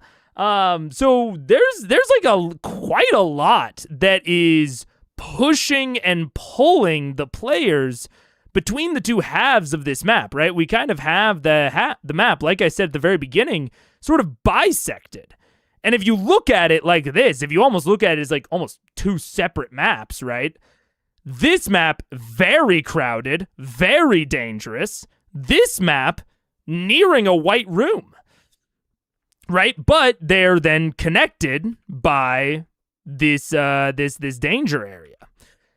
And so there's a little bit of a push and pull. I'm into it. Yeah. Moving is going to be difficult next to a ledge. It is. If I saw an empty room, then went blind, I might move around freely and I just accept that I might bump into a wall. If I see a ledge and then go blind, I'm not moving. An additional factor of, like, we have this big difference in elevation with the central area of the map being elevated above all others. There's a chance that you fall off. There's a chance you fall off into lava, which is especially bad. Yeah. Are you calling it Grim because we don't have a name or because it's just Grimforge? I mean, both. We don't have a name, and it's very Grimforge. I house rule blindness and use a scatter die from Warhammer to decide when a player moves where a player moves if they choose to. Yeah, that would make sense. I think that's a fair way to do it. Yeah, very up to the DM, but I think that's okay. The only thing I would say in terms of advice is that if you're going into this fight, like I said at the beginning, if you're going into this and you know that this is going to be a major mechanic within your fight, you should have a plan for how you're going to rule it. Like, regardless of what it is, you should definitely have a plan going in. Roll a Constitution? That's true. Roll Constitution save. 8, but not good. 14. Your vision goes dark. After it hits you and you hit the ground, and the searing pain To be fair to Matt, this comment predates BG3. Oh no, I know. That's why the stream title is he's stealing from the future. I'm fucking around. This predates BG3 by a wide margin. This came out in 2017. I want to say BG3 is in like 2020. Or no, even later than that. 2024, 3. It was well before. Hits your body, and as you get up, it feels like all the smoke just fills your vision. All you see are occasional flashes of red, almost like you're surrounded by a miniaturized electrical storm, and you have no idea what's around you. Okay. So he's blind. Yeah. You're considered blind at the moment, yes. It's your turn. Yeah, Okay, good I way would to cast put Vow it. of Enmity on this dick. Good Which way will to put me at regular, because I would get advantage versus the disadvantage of blindness, and now I'm at regular. Is it a visual? That's what I'm checking right now. Oh, wow. Yeah. Here. Yeah, spellcasting's a bitch. Yeah, it is. Vow of Enmity. Creature you can see within 10 feet of you. Wow. You cannot currently see it. Wow. Shit, y'all. Wow. Fuck. Okay. Okay. Oh no. Instead, I use my bonus action to cast Hunter's Mark. You need... Visual as well? Yeah, it'll You don't say know. the components Okay, at the top. got it. It'll say like Never mind. visuals of Intic. But if I'm you going to... It's not his turn yet. Wow. Okay, I'm going to use my bonus action to disengage. And I'm going to move 5, 10, 15, 20, 25, 30. Okay. And then I'm just going to get the fuck out of here. 5, 10, 15, 20, 25, 30. There. And that's it. I'm fucking blind and I ran because I can't see shit. Okay. Done. All right, then it's your turn. So now it's turn. no. Reaction back. Man. Guys, Guys, this is bad. We haven't actually done anything to him, have we? No. Oh no, I got an arrow. I got an arrow You on got him. an arrow, which didn't probably do any physical. Well, I mean, yeah, for my Elder Scrolls heads, this is like how Tower lore has consistently made its way into ESO writing, even though it is not very supported in actual in canon games like Oblivion and Morrowind. You know, they make passing references to Tower lore, but Tower lore has now become a much more of an explicit feature of some of the quests in ESO, because now we have devs on ESO that were fans of the original Michael Kirkbride lore back in the day. You know, they read his forum post, they read The Thief Goes to Cyrodiil, whatever. And now you have those inspirations actually making their way into the core product that they were inspired by in the first place. It's kind of wild how time works. I started that sentence and then the filtering in my head was like, that's such a stupid sentence.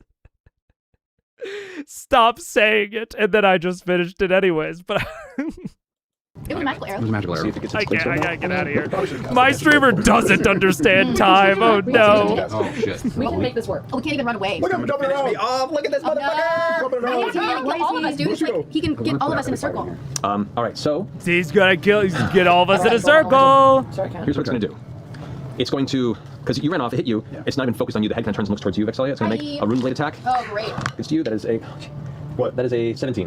I do think that it's not displaying the very clear logical rules that I had been slightly hoping for. So, you know, I will go back and say I think we could have let the arrow slide, but ultimately it's not that big a deal. Like I think we could have, but I also don't blame Matt for not. Like, I think it's very reasonable to rule it either way. Doesn't hit. Jesus Christ, it has rolled so many 2s and 3s. And Good. so it swings and you dodge out of the way. However, hearing the skittering of no behind you without even looking, it just back kicks behind you with its foot. Oh my god! That is going to be Does it push? Does it push? 21, Scanlan? Oh, yeah, of course. All right. So you take Push 23 15 points of feet bludgeoning away. damage, Fuck yeah. and you are pushed 15 feet away from hit and knocked prone. Fuck yeah, dude. No! I need you to make a dexterity saving Come throw, on, Scanlan, roll Scanlan. so well! Hey, you got your blessed, so add 1d4. Oh, yeah, that's right. Okay, that's terrible. Plus 1d4. So this dex is, so I've already rolled a, Dude. I don't want to say it yet, but I often use Kevdak and City of Brass as my, big pinup examples of great map design from Matt. However, while those maps were cool, and I think the City of Brass map especially, I think really worked well with its adversaries. And I think that the Kevdak map actually worked well with its allies, not necessarily the adversaries. But that's equally as cool. I think this might be, I'm saying it very tentatively, this might be the best combat in terms of the adversaries in the map working together to be more interesting than the sum of their parts. Like, I wouldn't say that this map is by itself more interesting than the Kevdak map. I also wouldn't say that by itself this adversary is more interesting than some of the adversaries that Vox Machina has fought. But together, they're very well suited to each other. And that, I'm not saying it hasn't existed in Critical Role yet, but it's not as common as I might have hoped coming into the show. So we're going to have to see how this goes, but this is pretty steadily working its way up into, like, maybe not top 3 maps, but top 3 combats in terms of map and adversary working together. I love that push. I love these little swingy tools. I like the blind. I like the big open area combined with the really cramped area. Like, I was calling it symmetrical earlier, but if you were to just look at this angle, it's not symmetrical in the slightest. I mean, I don't know what the fuck that is. But there's some interest. Top 3 synergetic combat. Yeah, that's a good way to put it. Synergetic. Yeah, the synergy is high. Push and blind are so good for lava combat. If a creature has a condition, having a map that plays into that condition is great. That's exactly what I'm going after here in Mr. Know-It-All. Yeah, it is. This is a really, really synergetic combat. The condition is playing into the map, and the map is playing into the condition. Yeah. There's a future map that is visually amazing, but doesn't really affect combat. Well, and that's, Kevdak's map did affect combat. Like, it absolutely affected the combat. Kevdak's map will always be, at least as of now, is top 3 easily for me still. But Kevdak himself, only, and like the adversaries that were present there, the caster, the Gribblies, the mobs, whatever, they had some abilities that like worked kind of with the map, but at a very basic level. It was like there was cover on the map and they had some ranged adversaries, which is good. Like, don't get me wrong. It's why Kevdak lives as the best fight in CR so far, in my mind. But this is very, like, directly synergetic, which is really cool to see. Really, 13 plus a D4. This is not going to go well, is it? Okay. D4 is another one. That's 14. And already, even him getting kicked is making the players, I'm going to guess, more wary of standing down here in this area. We already have Laura talking about how he's clearly preparing to kill all of them in this area. We have already had Percy spreading out. I think we're going to get some more people spreading out here, or at least I can hope. For their sake. Well, is it? Okay. D4 is another one. That's 14. Can you inspire yourself? What? Can you inspire yourself? Can I do that on a... This is not a check. This is a save. For you, for your... You got to double check on that for your bardic ability. And how many more bardic inspirations do you have at this point, by the way? 87. I haven't used... Yeah, because this is our third fight of the same fucking day. Well, you used cutting words, you've inspired Keyleth, and you've inspired Grog. Oh, cutting words counts? Which is 3 cutting words. He's level 18, so he's got And like, I've used 8? 4 so far, and I have 2 more to go. 2 more to go. And as far as your... I'm sorry, cutting words counts? Sam. Like, I get it. You're playing a full caster. There's a lot to keep track of. But, like, if cutting words didn't count, why aren't you always using it? Like, what do you think it uses in that case? Come on, Sam. I feel bad because he's on a monitor. They've been going for several sessions without a long rest. It's hard to keep track of resources in the intermediary. But come on, my man. Peerless skill, you can add it to any ability check. Yeah, so not a save. Not a save, unfortunately. All right. Bye, guys. So what was the total? 14. 14. Is that including your deck save? Yeah. Oh, wow. Okay. So Scanlan gets pushed off the edge and falls prone into the molten metal below. Oh, man. This is so bad. That's a lot of dice he's picking up. You are on fire. Sure. I feel like you're filling a playground of gravel right now. It's like, who? Oh, God. I feel like he's playing like putt-putt golf with us. Well, I mean, he's strung us along on several battles to get all of our juice out. Yeah. So we're, That's why I feel like we should. Oh, whoa! It's a resource drain. Look at that.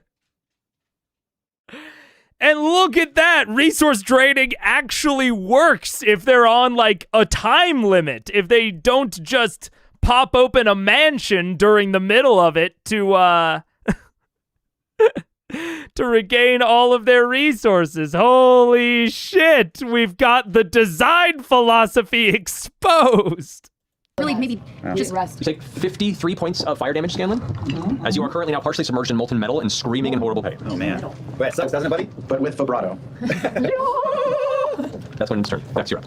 great. I'm gonna disengage. Okay, so use your bonus action to disengage. Yep. Where are you going? I'm gonna go over to Grog. All right, so you fly over. And where are you going? I'm gonna fly next to him and I'm gonna touch him and I'm gonna cast Lesser Restoration on him. Okay. So use action, cast Lesser Restoration.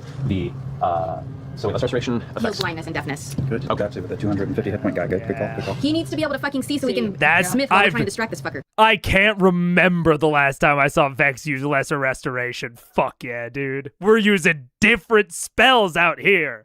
We're not just attacking with the bow every turn. Let's go. So the blindness phase touches you. Your vision comes back. Cool. Oh, right. Then I held my action for that. Yeah, you did. that's the thing. Like, he was holding. Okay, so And he held should I his still- action?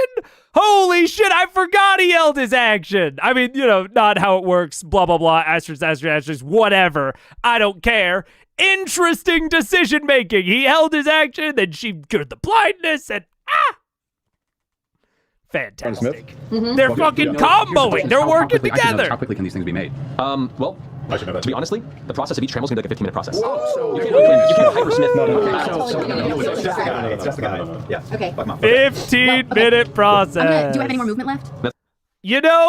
Do I like that? It's simpler. I'll tell you that much. It's simpler. And they all have the immediate conclusion of, okay, so we gotta fucking do the guy first. Very reasonable. Keeps it simpler. I think there's a version of this combat where maybe making the trammels is faster and they don't actually have to kill this guy.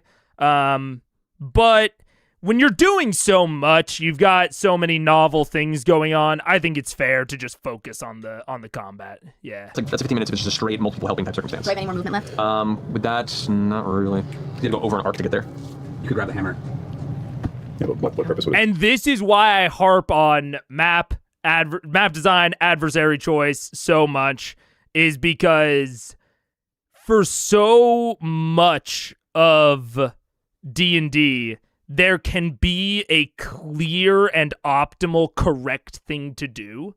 And I think it is at least partially my job, especially for like big important combats like this, to make it so that their decision is not just to do the same thing every single turn.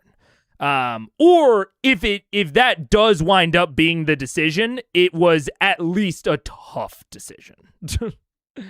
I think that is part of the DM's job if you want to have an interesting combat, and D&D gives you all the puzzle pieces to do it. But it does not necessarily give you, or just because you have all of the Legos in a box doesn't mean that you can just shake the box and something interesting will pop out. You have to be a little bit thoughtful about it. So I don't know. Maybe I don't know. Maybe it's a control hammer. I don't know. I'm grasping at fucking straws here. So nice. That's level 2. That's my last level 2 that I cast. I mean, I could try. Great, so I don't Oh, have nice. any You got more actions. restorations. Can cast it at a higher level, maybe? You also still have freedom of movement on you. You don't have anything else at all. I got lost. Concentration. But you do have freedom of movement. Yeah. So grabbing that hammer is definitely an option. I don't know why you would grab the hammer. I mean, maybe it would stop moving if I grab the hammer. No, that's all you're doing your turn? I mean, that's all I can do. That's my action, my bonus, and my movements. Yep. All right, so, Scanlan. Oh, but I held my action to head sight. Yeah. Correct. You have sight now. What are you going to attack? So you can't move. It's just your action. Could I try pulling the hammer? You're on the hammer, aren't you? I'd let go. I'm off. Should I try pulling up the hammer and see if it does something? Okay, I'll try and pull the chain up to grab the hammer. Technically, when you're holding your action to do something, like an attack, you can only do that. It's a reaction, like a very quick thing. So, you basically, as soon as you get vision, like, I will rage, and that's Accurate. it. I'll let you rage on that, sure. Can you Okay, attack that pisses that? you off. I'll let that Can happen. you attack the elemental that's now rogue across from him? He's not within range, unfortunately. It's across the way. Can I turn around and look at now that I'm right up next to the core anvil? Is there anything that I'm noticing about it that would move or knock off, or like a switch or a button or a? Make a perception check. Doesn't look just like a flipping anvil. Yeah. Okay. Oh, Cool. that That's a seems 2. like Such a shit show. No, it's because it's minus. Oh, okay. Yeah. It looks like an anvil. Beautiful anvil. Like a primal built, ageless anvil. Never see shit. Hey, that's my magic. All right, so Scanlan, you're currently submerged in molten metal, screaming on fire. Your turn begins, and you take 6 points of fire damage.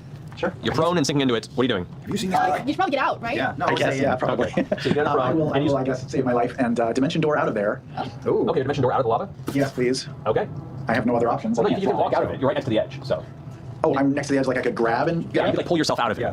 Oh well, I'll try that first with my action. I mean, my movement, I guess, right? Yeah. So with your movement, you get out. You're like 10 feet out of it. You're on fire still, but you're no longer like melting in the lava. Yeah. Just make it difficult terrain. Solid. The fact that they took a bunch of damage is already the penalty. Yeah. You're hurt, but you turn the corner and you can see the giant guardian is now currently facing off with your rest of your allies on the other side of the platform in the far corner of the room. So you're kind of staring at its back. What are you doing? Oh boy. No, boy, I wasn't expecting to attack this turn. I'll do the lightning again because it seemed to have some damage. No, you know what? We gotta block his sword, right? Yeah. Shit. I will Big B's hand and try to grapple his sword. Okay, you're another Big B's hand. You're going to grapple his sword. Yes. Alrighty. I don't know if that's gonna work at all. Let's give it a shot. So Big B's hand That's right. moves over here to attempt to. Yeah. Oh, he's dead. He's dead. He's dead, Matt. Game over. If we went by that tactic, Big B's hand's dead. Look at him. He wants to die. He's suicidal. First one was dead for a long time. Yeah, that's good. That's good, man. That's Awkward looking. That looks awkward. There you go. All right, so. I want to try to move Big B's hand to like hold onto his arm. Oh shit. Can I try it? Do you want to? So grasping hand. So. Yes. I mean, this is supposed to be against a creature, not against an item. Right, I'm letting you do this though. It's fine. Makes sense. Okay. It's big enough. So make an athletics check using the strength of Big B's hand, which is a +8. So roll d20 and add 8 to it. Okay. That's a 19. Oh, but I have Blessed. Hashtag blessed. 19 Plus a d4. plus 3, so that's 22. 22. It rolled a 19. Yeah. So it is grappling the blade. What that means is, for the purposes of this, is all of its attacks are disadvantaged until it can break free from Big B holding the blade. Okay. So I think that's your turn, unless you want to use a bonus action for something. I will use a bonus action to level 2 healing word myself. Go for it. Okay, I will sing. I'm freaked out by the shape of me. I'm burned up and nobody can see. So you know what I'll do to thee. Give some health to my body. Oh, oh. Dude. Look. It is both it would be a problem, in my opinion. It would be which is clearly biased if we're talking about warlocks. It would be a problem if there were not interesting invocation options there. I, as a player, am taking Lance of Lethargy, decreases their speed by 10 when you hit them. I'm taking Repelling Blast, obviously. I'm taking Grasp of Hadar. Repelling Blast pushes them back. Grasp of Hadar pulls them towards you. Maybe, is it Grasp of Hadar? Oh, I can't remember that. I know it's Lance of Lethargy and yeah, it is Grasp of Hadar. Fuck yeah. Yeah. Grasp of Hadar pulls things 10 feet towards you. Repelling Blast pushes them 10 feet away. I will take those 3 invocations before I ever take Agonizing Blast, which is the one that actually ups your damage on Eldritch Blast. So it's like, yeah, maybe there's a bit of a design problem there, but also you can upgrade your Eldritch Blast to give you a lot of really freaking cool options and a lot of interesting targeting decisions, which is really something that I think made me fall in love with Warlock. Like, my first ever Warlock that I played, also one of my first 5e character, I called him the AC 130 because he had Ascendant Step, which lets you cast Levitate on yourself. So he would levitate above the battlefield. And then he had Lance of Lethargy, Repelling Blast, Grasp of Hadar, and very, very importantly, he also had not Lance of Lethargy. It's how have I forgotten this? How have I forgotten the most important one? Eldritch Spear. Eldritch Spear, which increases the range of your Eldritch Blast, and then you can also take Spell Sniper to increase it even more. So he would just levitate straight up above the battlefield and then just move shit around like he was on a puzzle board. He was just providing air support the whole time. And I would push people where they needed to be pushed. I would push people out of the way so that then my friends could move away without taking opportunity attacks. I was pulling people towards me. I was reducing speed. Like, you know, I think that if I will go on record saying that I think that the make or break for 5e Warlock is the invocations, with a close second being the Pact Boons. But I think that everything else is predicated on interesting invocation decisions and interesting invocation options. And, you know, we're lucky that they had interesting invocation options. If they had not, my favorite class would probably be different. Design problem is such a weird way to type the best thing ever. Anyways, but yeah. So, but even that goes to show I'm customizing my Eldritch Blast towards giving me interesting decisions. So yes, I'm casting Eldritch Blast every turn, but who am I targeting, right? Now I'm not targeting based on damage, necessarily. I'm targeting based on these secondary effects and where I want to consistently apply those. So it is a little bit of a dodge to the problem, because if you have the more classical Warlock player that's taking Agonizing Blast and then taking some consistent just like damaging upgrades, maybe they're taking Thief of Five Fates to get Bane. There are some ways to just build Warlock as just like a big nuker, and then you're not having a lot of that decision making, and it does present maybe a little bit of a problem, in like, for at least from the GM perspective of like, how do I get the Warlock to do something other than Eldritch Blast? But I think there are ways to build the Warlock where that is not a concern. Is that good? Is that bad? I'm probably not going to be able to push past my bias to say. I think it's perfectly fine to have a Warlock be able to do all those things. I think it's a design flaw to attach them to an already top-tier damaging cantrip. I mean... What? I mean, what? What? But they only have 2 spell slots. Did you forget? Did you forget that they only have 2 spell slots? Can I just keep saying that and people will keep focusing on Wizard being overpowered? Can I just remind you of the 2 spell slots? And then will that distract your attention over towards Wizard? You're trying to ruin this for me. You're trying to ruin it to where I can have top tier damage and all of my fun, weird abilities. All right, so take your 2d4 plus 6. Okay, thanks. Oh, well. So, finishing that out, it is the Elemental's turn. Well, Oh, poor Eldritch. Poor Arcane Archer, dude. Arcane Archer really, like... It does suck that in, like, every version of every build, a Warlock is going to outclass the Arcane Archer. Arcane Archer is, like, such a cool concept, and man, is it a bad subclass. I mean, he's like slowly like steaming away, right? Because it's like so hot. You're not going to rule lawyer me out of the elemental. All right, so let's make a slam attack against both Vex and Grog. Vex, that's a 15 plus 7, 22. And then Grog, that's a 17 plus 7, 24. So what's the bludgeoning damage from the... Is 2d8 plus 4. That's really fun. Vex, you take 15 points of bludgeoning damage. Grog, you take 11 points of bludgeoning damage reduced to 5. Sorry. Where you at, big guy? 190. Oh, jeez, that's right. Okay, Well, Grog and below Keyleth, your two. turn. Keyleth, you now have complete control of your form. Now people wonder why I don't conjure that many elementals. Okay, I'm gonna go and fly away since Grog is now fine. Go over to my boyfriend, and can I kind of...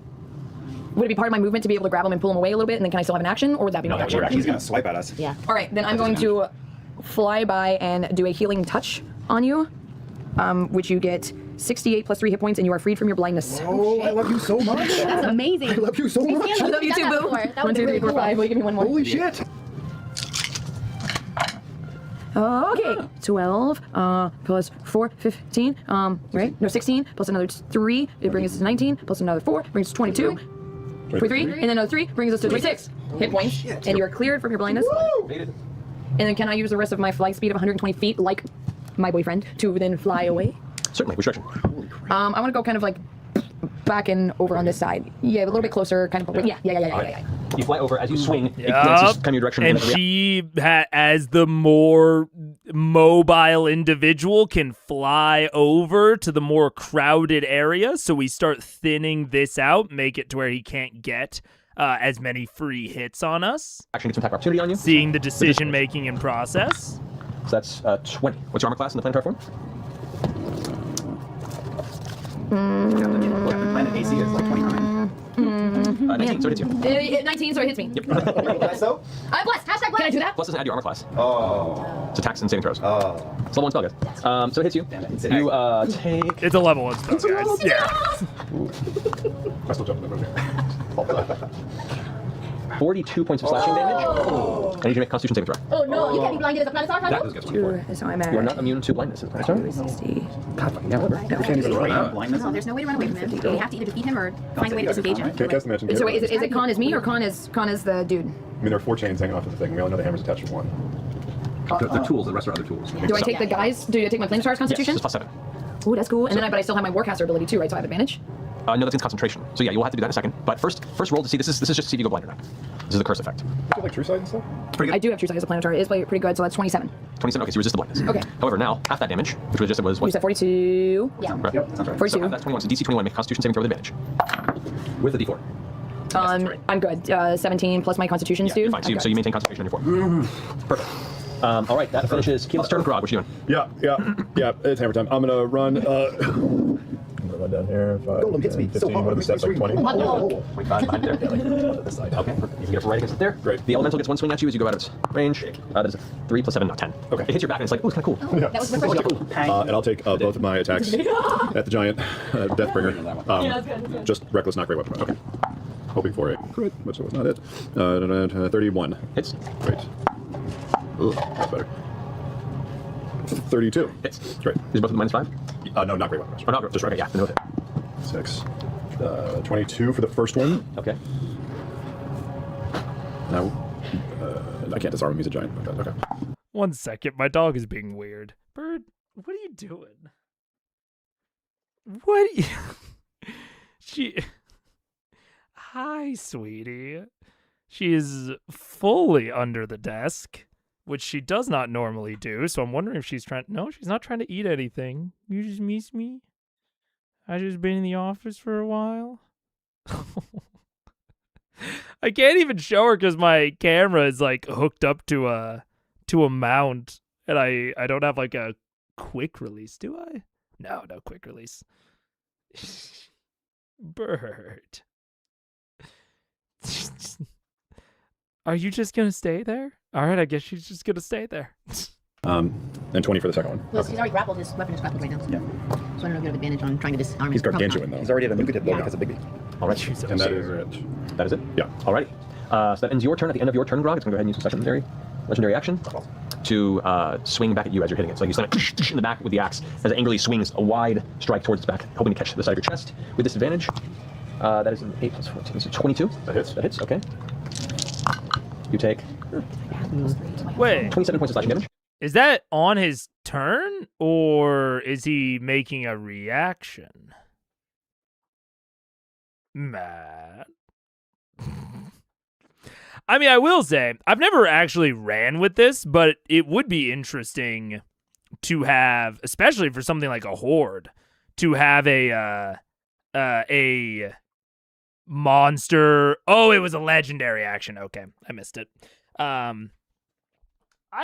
For a single adversary combat, there is something interesting about maybe having it be able to take multiple reactions. That could be interesting, might incentivize disengaging. Especially when there are so many of them around. Doesn't sound like it would apply to this, but I don't know. Interesting thought. That's what I thought might be happening. Reduce to be 13. 13. Can I use my stone's endurance to reduce that further? If you want to, or you can take a retaliation shot. Up to you. Don't forget your retaliation. Yeah, I was going to do it afterwards. I thought you did like 2 hits backwards. Well, stone's endurance is a reaction. You get 1 reaction. So it's one or the other. I'll do retaliation. I'm pretty sure it is. I'll double check. Okay. I'm not sure. But just like grimacing at something really hard. Essentially. So yeah, like knocks off a hit. The hit I feel like he's invulnerable. Like, should we be trying to find like a way to No, make him? yeah, you can use your reactions. It's one or the other. Okay, yeah, I'll do the retaliation. All right, cool. So you take the 13 damage. 13 damage. Constitution saving throw, please. Okay. Oh shit. It's the fucking sword. Right. You have inspiration. Thank you. Gonna need it. You don't have a D4 on that, do you? 20. Let me use my inspiration. 28. 28, resist it. No issue. So now you take your retaliation shot. Okay, reckless. Great weapon master. Good point out. That's exactly 31 minus 5, 36. 26. 26. That hits. Nice. Holy shit. I also do like tying the blind to the actual weapon hit. In a way that I wasn't expecting to, but after like watching this and seeing it play out and thinking about it a little bit more, it does make it more controllable. If you tie the blindness to actually getting hit by the sword, now all you have to think about when designing and balancing the adversary is just how many opportunities is he having to hit. Right, if you base the really damaging stuff around the sword hitting them, now the other features and abilities can just focus on how often is he going to be able to hit them with the sword. Makes it a much more focused design. 27. 27 points of damage. Yeah, that was a shit roll. 1. Oh, I reroll 1s. Ah! Sorry. All right. Reroll 1s, thanks. Yeah. 12! That's right. So an extra 11 damage. 28, 38. 38 damage. There you go. So as you hit resist the effect, you come out with the third strike, slamming into the back, and you can watch some of the armor in the back just kind of cracks. You can see this glowing kind of orange in places. It's still fine, but it's taking hits. Okay. It isn't invulnerable. He's not invulnerable. I wanted a stupid All right. water element. Good hearing what's the talk at the table and reacting from Matt. They're starting to debate if they can do this, if there's some sort of trick to it, and Matt then pretty directly afterward assures them, hey, you're making progress, it's just big.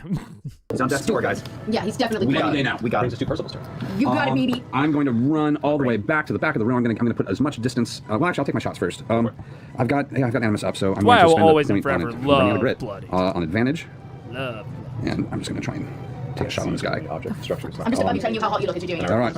Oh, yeah, I got Like a 12. physically, you're really sweaty right now. Really sweaty. Your hair is so white, like Steve Martin without the ukulele. I'm just so 36. That hits, I assume. So that's 1d10 plus 1d6, and then I'm also going to blow the last of my lightning into that. Yeah, do it. Do it, Parse. So that's 18 points of standard damage, 2 points of psychic damage, and 6, 7, 8, 9, 15 points of lightning damage. 35 total on that shot. That's one shot. I'm going to take this is my last advantage shot. I'm going to take another advantage shot on him. Here we go. That's 24 on the advantage shot. Just hits. That's what it is, 24. Yeah. So that's here we go. That's 15 points of damage plus 3 points of psychic damage. I should start taking track of this. Shooting again. No advantage. 20. 20 does not hit. I'm going to burn an action surge and take 3 more shots. Yeah. And I'll just roll 3d20. Actually, hold on. No, it wouldn't matter. 22. Yeah, it doesn't actually hit. So here we go. Taking 3 shots. Oh my god! This is great. I take 3 more shots. First one is 13, 26, 29, so that hits. If any of those Mr. Bless. No, they did not, so this is going to be fun. The other, I did roll the other 2. Yeah, they were also both 19 and 19. Okay, they're both criticals. Yeah. So I got 2 criticals that we're going to get into. First shot is not a critical. Yeah. That's 12 points of damage and 1 point of psychic damage. Okay. And then let me get an extra d10 and an extra d6. Also, he's just saying 12 points of damage and then psychic damage. I'm assuming he means piercing. And I'm assuming, I think he said at the beginning that this is from Animus, so this is magical, which is why I guess he's not specifying. So, critical, okay, and this is where new type of critical. Takes half the critical damage next turn, yeah. For what? So which means... what was the last one? It was 26. 26. All right, so critical damage. Here we go, critical damage is... Wait, what does it do? Takes half of the critical damage next turn. I've never heard of that critical option. Oh, subclass feature. Interesting.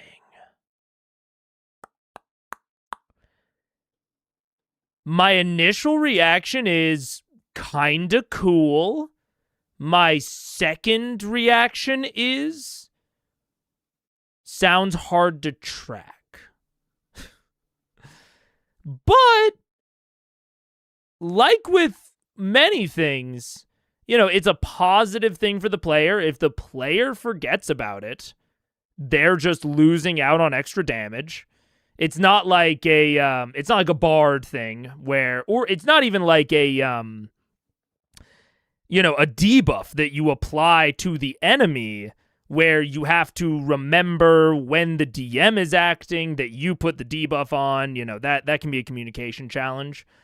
This is just when it gets to your next turn, you have to remember on your turn to apply that extra damage. So that's cool. I'm not against that. And it does mean that criticals are less able to sort of burn down a adversary very quickly, an adversary or an ally, frankly. If you kind of spread out their damage. I mean, I'm thinking of this even as a potential alternative to like brutal criticals, which is normally what I use, where it just essentially doubles the damage. But if you then just said it takes the damage next turn as well, you're putting a turn between the two. And again, I'm thinking about that for allies. I'm thinking about that for players. They know they're going to take, this additional damage. They can maybe that's more of an excuse to heal or defend or do something else, get into a safer position. Might drive some decision making to delay it like that. Big downside of it, literally delaying the combat, but it really only has the risk of delaying it by one turn, right? If it was going to kill the adversary or the ally, I guess, if it was going to kill the target on the turn that it hit, then it just wouldn't kill them until the next turn. That's only delaying it by one turn. I don't know. Interesting feature.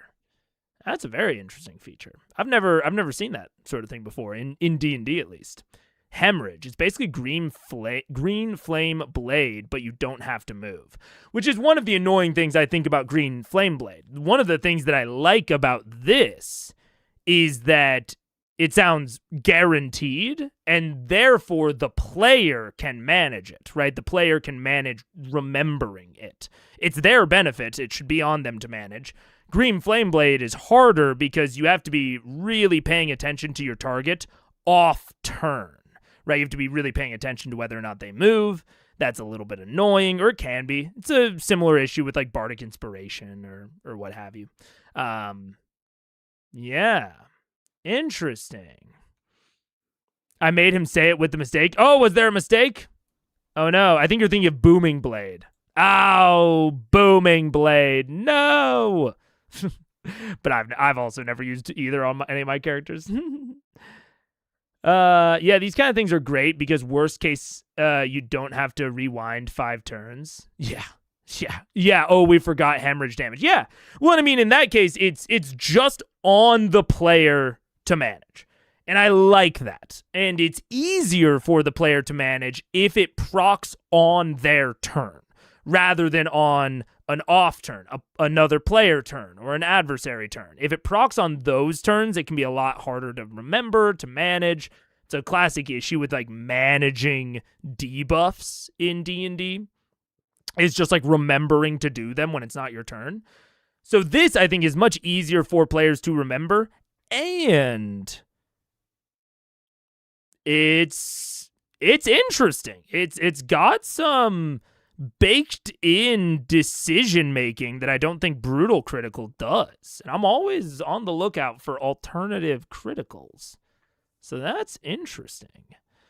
It's just bleed. IMO, both DM and PC should be required to remember. I mean, I'm with you mostly, but as someone with clinically diagnosed bad memory, I'm always on the lookout for things that are easier to remember. And I think that something that happens on the turn of the person that initiated it, whether that is this turn or next turn, I think is going to be easier for everyone to remember than something that happens on something else's turn. But yeah, I mean, it is just bleed. But I can't think of Booming Blade is the only other one that's close that I can think of, really. I can't think of any other D&D feature that has this sort of aspect to it, which is very cool. Yeah. Which means, what was the last one? It was 26. 26. All right, so critical damage. Here we go. Critical damage is... that's 11 points of psychic damage. Okay. And 8, 9, 10, 11, 12... Psychic damage is level 2, by the way. Yeah. And 20 points of normal damage. 20 normal and 11 points of psychic. Okay, so 31. And now the next critical hit. Yes. Here we go. Come on, you sweet chinchilla. Oh my god. That's a terrible roll. That's okay. 8, 9, 10, 11... 12 points of normal damage and 6 points of psychic damage. Plus. So 18. That's the whole. And so the two of those combined, cut in half, is what he takes next round's bleed damage. Yeah, which is 49, so we're taking 24 points of bleed damage. I'm running in the opposite direction. Wow. You broken busted. Okay, one of the ponytail. So you run around this way? Oh, and that's 2 crits, which means I get 2 crits back. Yes, Wow! Wow! I like that way. As far as you can Okay. get. I can't even. Yeah, that's as far as I You can. want to go that way, you have to go around in lava. No, you have to go around. I'm rolling. That's as far as you can get there. All right, end your turn, Crystal. Yeah. All right, at the end of your turn, so we use its third and final Legendary. legendary action to hack down at you because you're up next. Bring it. Action 2. Bring it. Bring it. All right, so that is a No fear. 25. Hits. True. All right. That was with disadvantage? Yeah. Damn. Uncanny dodge. All right, Have it. So this thing has AoEs and 4 legendary actions. Matt was not messing around. 33 points of slashing damage. Okay. Halved. All right, so it'll be 16. And I want you to make Constitution saving throw. Balls. Right after you heal. I know, please. Oh, yeah, and that's totally fair, variant. It's an interesting subclass feature. I was just thinking about it as like what about something similar to what I do with Brutal Critical, but just instead of you double the damage this turn, like, whatever damage you roll, just, Brutal Critical is they take max damage plus the roll. What if you do the roll and then they just take max damage next turn? Or what if you just do the roll and they take the same damage next turn? I think I'd lean towards something like brutal, like a delayed Brutal Critical where they take the rolled damage this turn. Or actually, they take max damage this turn, and then they take the rolled damage on the next turn. I think there's something just interesting about spreading it out a little bit. I think it could proc some more interesting decisions. Although there is a question of, is it even, like, worth it? Like, is it going to produce interesting results often enough to warrant its inclusion as homebrew? I think Brutal Criticals are good enough. I think they solve a problem for me that I include them. But this like delayed bleed idea, I think could be tested on just base criticals. But I don't know if they drive enough interest to like justify themselves all on their own. Yeah. Going to be doing. This is just what you're going to be doing. That's That's why not I good. went there. You're out of luck No because good. we used them all. That gets me to 18. 18, not enough. Not enough. The darkness takes over again in your eyes. It's still there in front of you. You know where it is, but your vision is taken from you. That is going to end that. It's now your turn. I just cleaned the I'm gonna- bathroom. I hate holding my turn because I don't understand it. If I hold my turn, I can only attack when it gets back to me, right? Depends on whatever action you decide to hold. Can I hold my turn to cast Vow of Enmity until I can see again? You can do that if you want to. That's what I'm doing. I'm gonna hold my turn until I can fucking see to cast Vow of Enmity and attack. Okay, so you're basically you're expecting somebody else in your party to come heal you. I'm gonna do fuck all without it. Yes, that's what I'm doing. Okay, all right. Can you move? Back up or You can move. You What do you mean by brutal critical? Isn't that a barbarian feature? It might be, frankly. I'm actually, I don't remember explicitly. What I mean by brutal critical is a pretty also we have ads in a minute because I need to pee. What I mean by it, which maybe it's actually called like lethal critical or something, it's where basically instead of doubling the damage, you instead take the maximum amount of possible damage that the attack could do, and then you also add the rolled damage on top of that. It is basically a way to make sure that criticals are always better than a normal attack. Whereas, normally like rolling double the dice or just doubling the die value that you rolled, you might be able to roll bad enough to where a normal attack might have been better. And I think that's lame. Oh! I forgot that I'm still on mic. Sometimes when I am in the middle of a sentence and get cut off, I just finish the sentence out here. But where did I was gonna say we'll never know what Mega thinks. Yeah. Well, that's normally how I keep it. But I don't know. The Medieval-esque album should have started playing. I fixed it, I thought. Aha! It is fixed. Hooray! Okay, I'll see you in a second.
Okay, so parts of the audio are still working. Like, I got the playlist back, but then it's not accessing it correctly.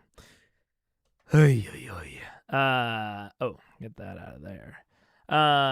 Okay, and we're back. I will warn, I will probably only be able to stream for another half an hour to an hour-ish. So we're just gonna see how far we get in that time. Haven't gotten super far. But that might just, I'm trying to be more okay with that. I'm trying to be more okay with, like, maybe I'll stream fewer hours at a time, but I'll just do it maybe more often. Trying to get okay with that. I don't like it. I think it's like a worse. I like watching them all at once if I can. I think I give more like cohesive and analysis and feedback, but it might just not be feasible in the current day and age, which, has a lot of, hopefully, temporary issues that are causing that. So hopefully we'll be back to that style eventually, and if we get to, like, I know that next episode's going to be a big episode, maybe I'll dedicate some time on a weekend, but even right now my weekends are jam-packed. So once we get towards the episodes, like, if they're about to go into like a Vecna confrontation or something, I might have to, plan out when I'm actually going to do that stream a lot more distinctly. Action. Well, bonus action is bound. And This guy can get anywhere. He has shown us that he can get anywhere on this map. There's no point going anywhere. No, I'm going to stay put. That's what I'm doing. Okay, so that's going to hold that. It's now his turn. Let's see. Ooh. That's not great. That's not great. Can you move? Back up or You can move in bonus action. Well, bonus action is bound. And This guy can get anywhere. He has shown us that he can get anywhere on this map. There's no point going anywhere. No, I'm going to Now, I will partially just disagree with Liam's line of logic here of because the guy can get anywhere, there's no point in moving. He has directly displayed that he has AoE attacks, so there's a benefit in just like purely spreading out, like just from what Matt has shown you, and like that, I think Matt has displayed more than well enough for the players to properly pick up on it. That said, this does harken back to one of the things that I said about the Pyramid Head fight outside of like, the movement stuff is interesting and like, where are they going to apportion themselves throughout the room? But I don't think it's as interesting as if the room was maybe a little bit bigger. I think there are far, far fewer strategic options when the room is this small. Now, I think that was ultimately a good decision for what that fight ended up being, essentially. This, on the other hand, where this is clearly like if this isn't the boss fight, if this is another resource drain, that would be insane. I don't think that is the case. And I think that making this map a little bit bigger would have probably behooved Matt. Because we have these... Are each of these 5 squares? I actually thought that these were mini squares. Like, I thought that there were mini squares that make up 5, but I'm seeing this... Oh, no. Sorry, that's a torch. Okay, yeah. Each of these little squares is 5. So this is 1, 2, 3, 4, 5, 6, 7, 8, 9, 10 times 2. So that's 20 times 5. This is about 100 feet wide. I mean, yeah, this is... I mean, even a normal person can dash across this distance in a single turn. If this guy has any movement enhancers, he's making it across probably half of it just walking. I mean, if he has like a speed of 40 or 50, he's making it across close to half of it. And if he, does something like dash, or he has like a leap that has more distance on it, he's covering the entire distance, which is, I think, what Liam is really picking up on here, is that from his perspective, there's no reason to move because the guy can always get to him. Again, I think that Matt has shown with the AoE that there are still reasons to move and to distribute yourself, but it's something you want to keep in mind when making this sort of map. I think this map could have been elongated. I think you could have stretched it a little bit in really all directions. Like, I think you could stretch it horizontally, you could stretch it vertically, and stretching it out to be maybe 150 width rather than 100 is going to put it, it's not actually that many more squares. Like, it sounds like a lot more than it actually is. Adding 50 more feet is going to be 10 squares on either side. 10 squares total, 5 squares on either side. You're kind of barely going to notice that, if I'm being real. Visually, you're barely going to notice that, but it's going to really fill out the space quite a lot in a way that makes it to where you can actually like hide from the guy if you want to, or you at least have to force the adversary into committing to you by being on a certain side of the map. Now, there's something to be said for, like, normally Matt's maps are pretty wide open. Maybe he wanted to try something a little bit more cramped. And I think there's definitely something to that. But when so much of this does seem focused on moving around the map, maybe I would have made the automaton a little bit slower. I mean, hell, maybe the automaton is slow, but because he led the fight by making the massive leap, maybe that leap is something that's on a recharge. We might not know. Matt might have balanced this where he is slow, but occasionally can make these really big moves. But because he led with that very big move, it doesn't seem like he's slow. He gives the impression of being fast. We don't know that thing is on a recharge right now. So we don't know that he's actually very slow. This might be a design thing. This might be an introduction and foreshadowing thing. Who knows? But I feel relatively comfortable saying that that's not the reaction that you really want. You don't want it to feel like the adversary can get anywhere on the map, so there's no point in moving. Even though, again, I think that Liam's analysis of the situation is flawed, you have to be cognizant of those sorts of things when designing the map in the first place. Between the Pyramid Head and the BG3 boss, this is the most well-known game of their franchise, reference dungeon. Yeah. I don't know.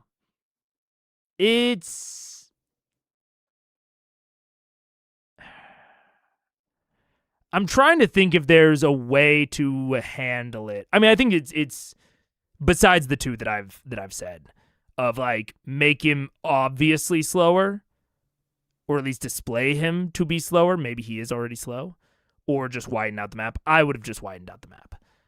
I think that the fundamental design of the map still works, even if it's a little bit bigger. And you could even, make it bigger asymmetrically. Maybe make there be like a weird little alcove off to this side that has some stuff in it. Do a little bit more environmental storytelling that way. Or you could also widen it symmetrically. The way to handle it is obviously become sad and bitter at your friends that criticize the map. Of course. No, you've got the right of it. Yeah. Don't do any amount of introspection. That's only gonna hurt. and make sure to target this player to let them know that that's not acceptable. And then they'll learn. Stay put. That's what I'm doing. Okay. Then so Vax is gonna hold that. It's now his turn. Let's see if he gets the Blade Storm back. Oh, God. He does get the Blade Storm back. No! Things good. Yeah. So he's going to leap Oh. up here in the center. Oh god. Matt out loud verbalizing, does he get Blade Storm back? He gets Blade Storm back, informing them that that is on a recharge, which is interesting. It means that, man, that's even better, because then it provides some timing flow. It makes sure that the desirable density does not get static. So, like, if he does Blade Storm right now, they know that because it's on recharge, it's really unlikely that he'll get it back next turn. So he's doing it now, and now they should all move in to try and get him while he doesn't have Blade Storm, try to overwhelm him a little bit, and then next turn maybe back off, because, you know, the chance that it's going to recharge kind of goes up and up. Now you've got some risk mitigation questions of like, okay, how long do we stay within Blade Stormable range? How long are we willing to risk that? So good on Matt for, I think, saying that part out loud. I think that's a good quote-unquote slip from the DM, regardless of if it was actually a slip or if it was purposeful. And then that in and of itself gives a secondary rationale to be moving in and out, and to be crossing back and forth between these. I'm liking the design a lot. I do wish it was a little bit bigger, mostly just so that Liam wouldn't feel like that. But to a certain extent, you know, sometimes a player's just not going to get your map. And sometimes that just happens. Oh, that also means it takes bleeding this turn. It does, yeah. So we're gonna go ahead and Can anybody do an attack of opportunity? I do. And can I get an attack of opportunity even though I'm holding? you will, yes. Yes. I'll say, so put this here to help. I'm so excited about so how be you it. Hold his balance here. This is like Okay, if you're holding, you have to use your reaction to trigger it. So if you take an attack of opportunity, you don't get to do the thing that you were holding your action for. Just wanted to point that out. Dude loves the design so much he should marry it. I would love to marry this kind of design. Sword just throws him off island. He's been doing his yoga still. That made me fan. And, you know, there are a few things. A marriage is never static. You know, a marriage is never perfect. You're always working on a few things. We'll make it a little bit bigger. We'll push out the rooms a little bit. But if I get to the altar and this is looking across from me, I'd say yes. He's not even touching one 24 of them. damage. Alrighty. Attack of And, you know, this is fair. This is a factor, especially if you are looking at this from, especially looking at the adversary design of tying the blindness to the sword hits. While it does collapse things a little bit, and it makes the design, I think, a little bit more streamlined and probably more understandable for the designer even,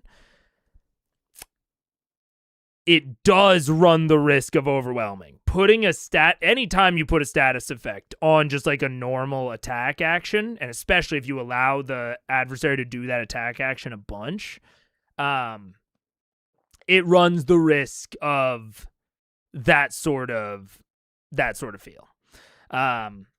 So, you know, I don't blame him. And this is, I will say, this is probably a pretty difficult fight for Vax in particular. It is a single target, which should be great for his sneak attack, but it's a single target that really challenges his sneak attack in a lot of ways, or at least in the ways that he normally does it. He normally can really get in there and doesn't really have to worry about getting hit a bunch.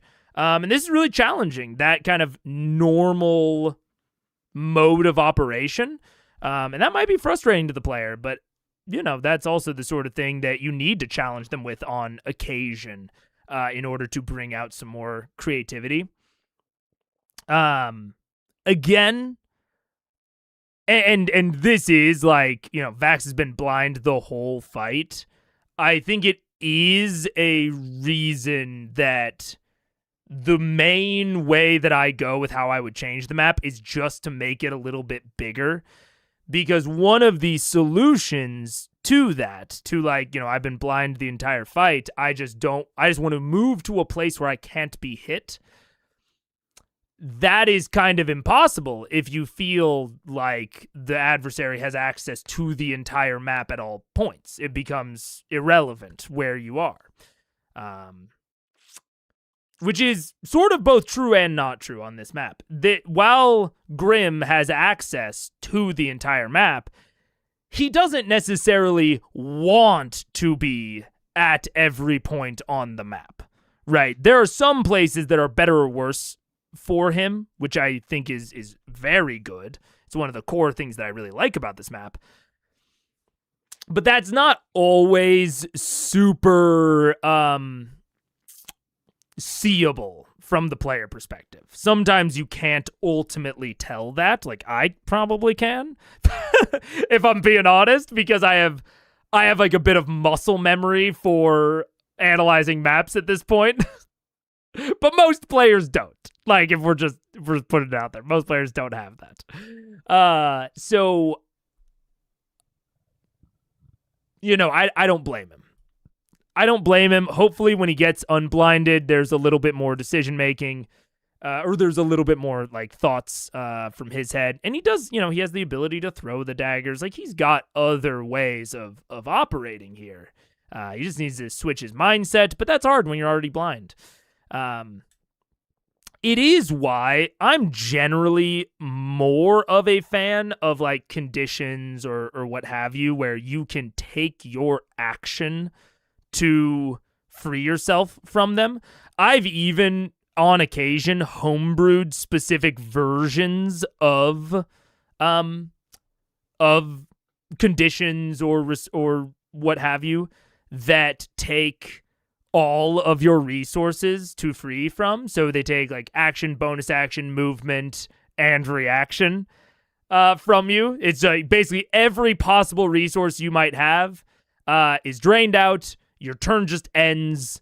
You don't have the ability to do anything else, right? So make it a little bit more of a cost than just an action, because there is quite a lot you can do with movement or bonus actions.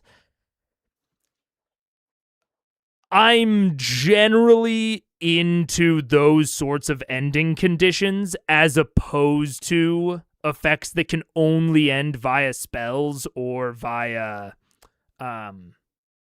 just rolling out of them.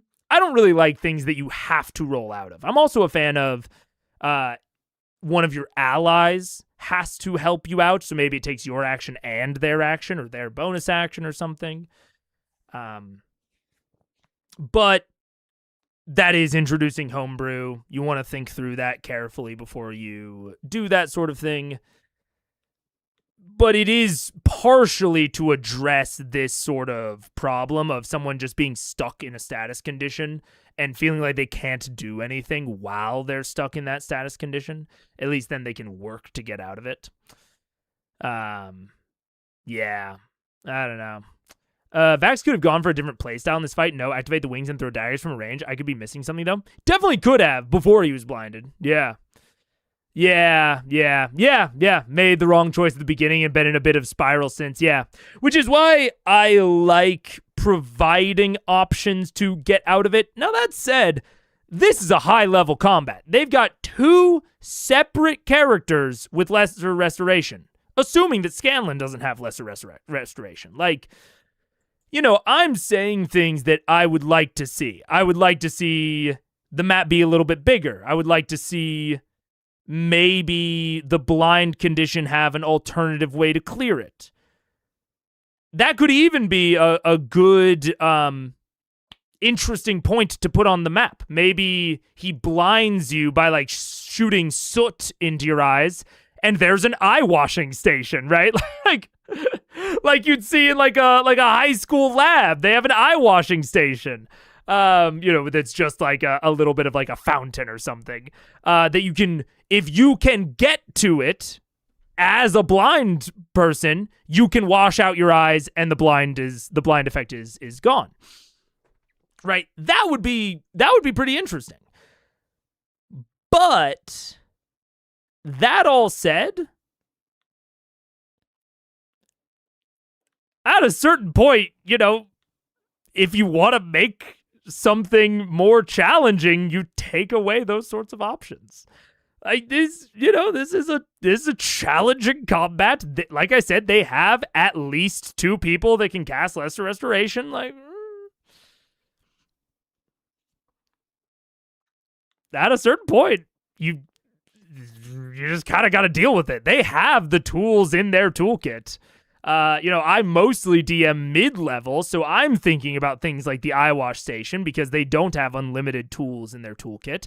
But at level 18, you've got a lot of tools in your toolkit to deal with stuff. You even have tools to slow adversaries down. Like, I know I'm saying, hey, I'd like to see the map be a little bit bigger. They've got Entangling Shot, right? They've got ways to summon difficult terrain. Yes, you would then have to, maybe he's able to jump. I don't know. Maybe you can try to grapple him, restrain him, whatever. Like, they've got options. And they need to think about them because this is not a combat that they are just going to win by default.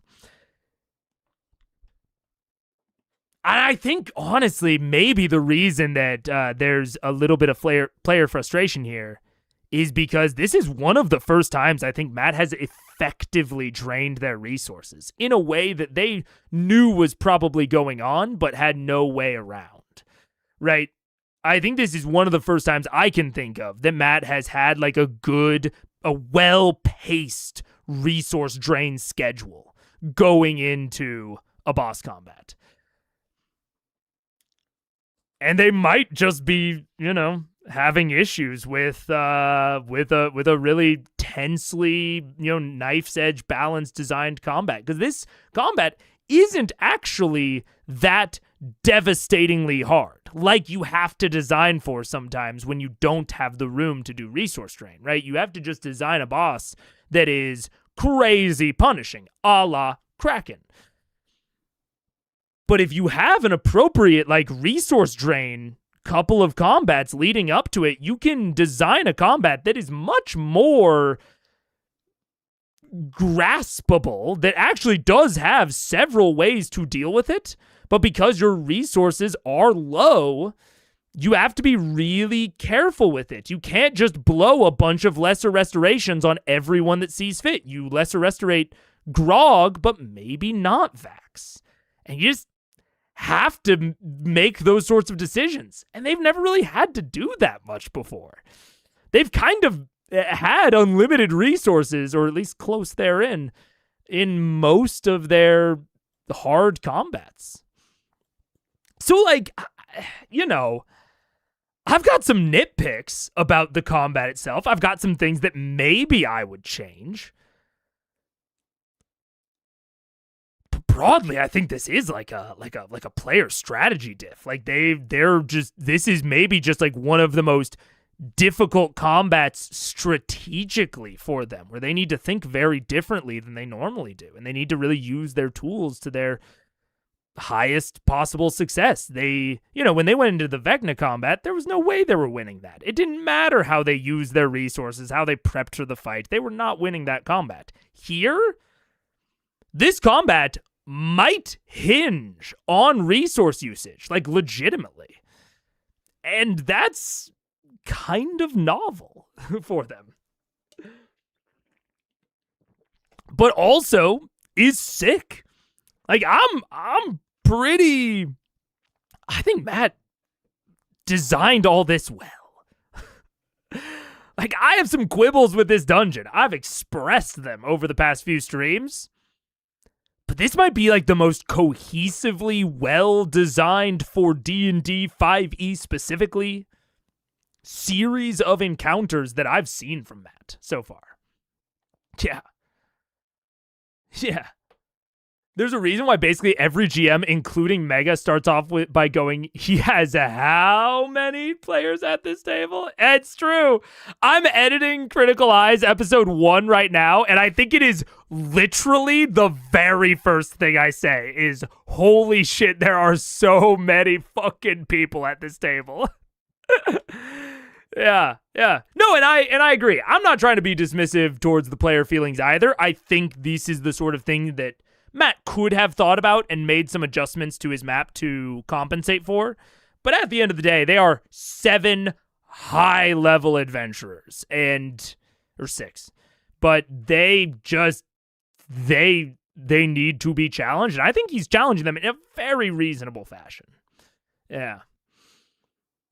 It feels artificial if all the problems introduced by an enemy can be solved by the map or vice versa. Julio, I think it's a fair thing to bring up when I'm talking about, the eye washing station and shit. It's a fair point to bring up. Like, it's something that you have to be conscious of when designing your map is you don't want it to feel too contrived. You don't want it to feel like everything that the boss introduces, everything unique that the boss introduces can be solved by a separate mechanic on the map. I'm 100% with you. And I think you can go some other directions with it. Maybe there's an area on the map that gives blind sight. Maybe it's like a plate or maybe even tremor sense. So if you are blind, you can go there and still do ranged attacks, but it doesn't actually cure your blindness. Now that's a really coveted spot because it doesn't actually solve the issue, but it, makes it temporarily go away for just one player.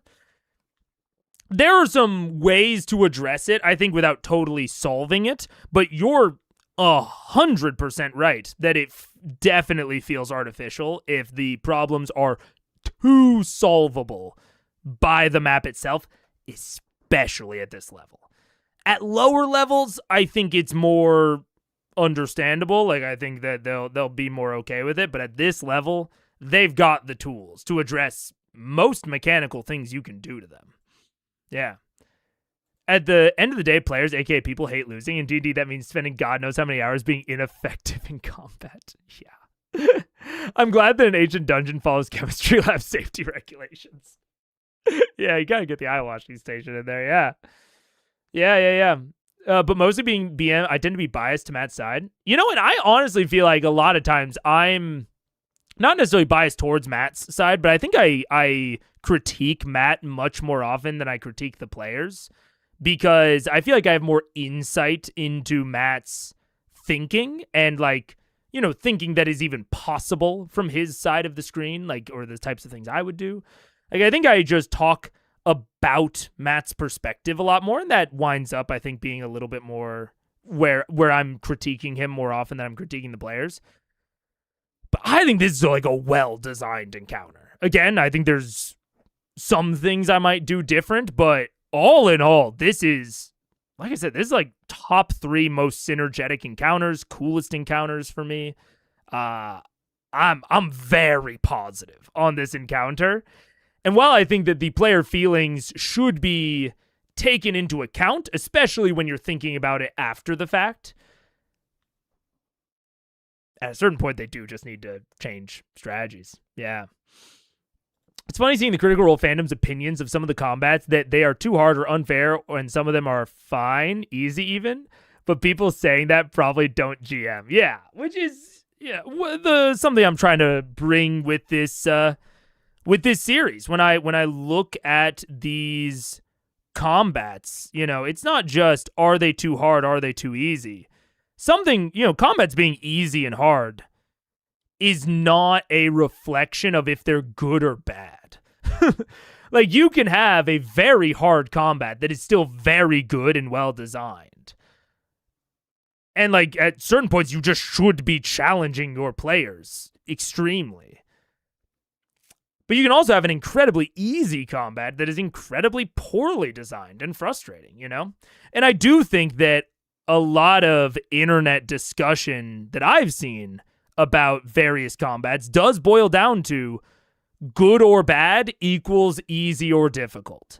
A good or bad build, comes down to the DPR that it can put out, right?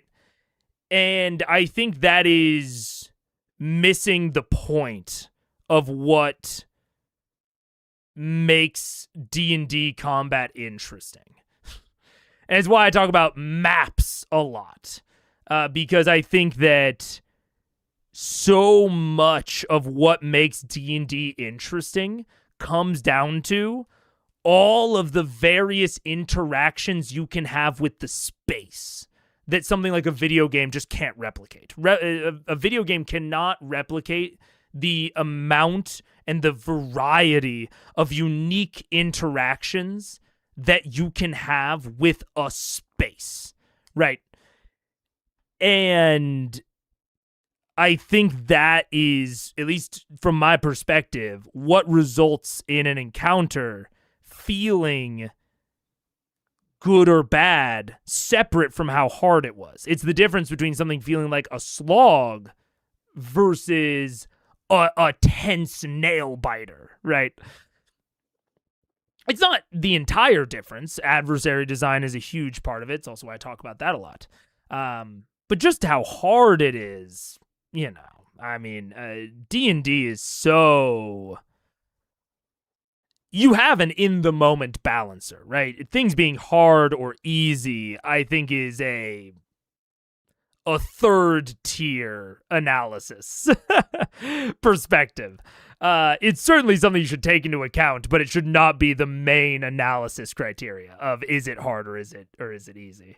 But I agree with you that it's the criteria that I see a lot on the internet. Yeah. There are a lot of famous combats through the campaigns that I disagree with the discourse. Kraken fight isn't bad because it's hard. It's because it sucks. 100%. The Kraken fight is not actually that hard. It just blows. And it made them, I think, make a lot of decisions that were bad decisions, but they made those decisions because the fight sucks. Yeah.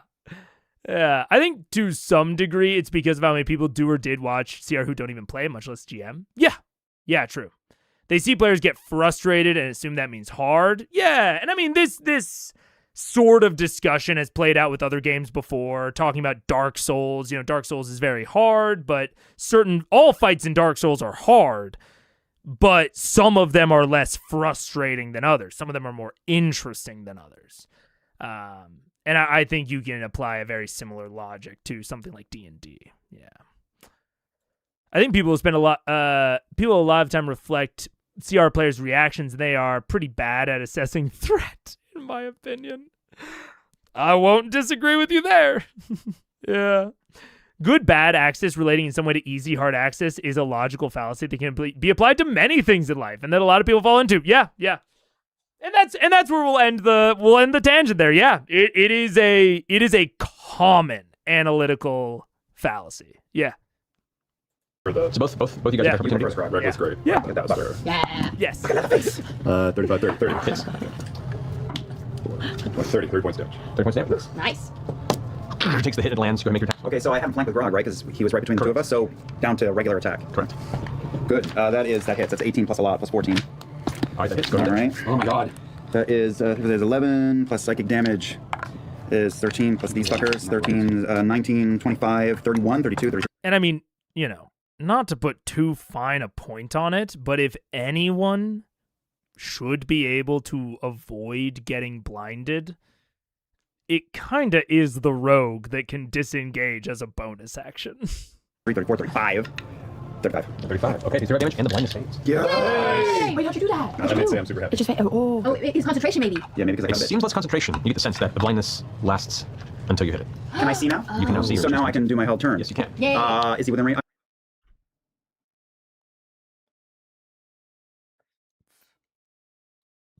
I mean, just saying it out loud, Matt. I mean, I don't know if I would have said it so straight up.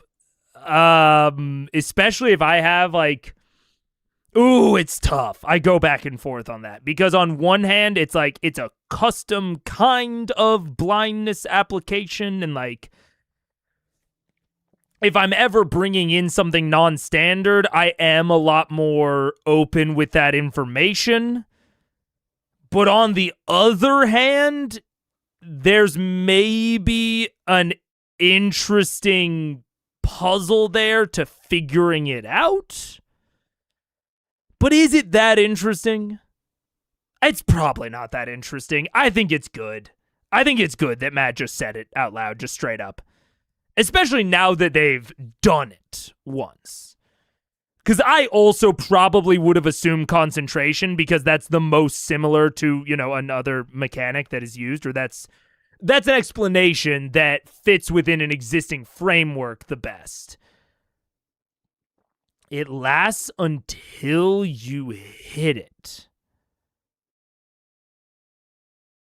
Solid design choice, I think. It's a little bit interesting. I don't know. A lot of the mechanical design decisions I'm really on board with. I'm not really getting like a cohesive picture of how these abilities work.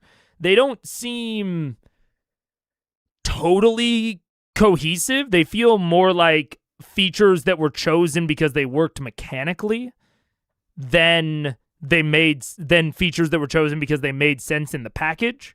But I'm okay with that. That's fine. That's chill with me. Yeah, whatever. Two wolves inside me. One of them has the opinion, cool mechanic, nice being clear with the players. The other saying, what is this freaking baby mode? Yeah.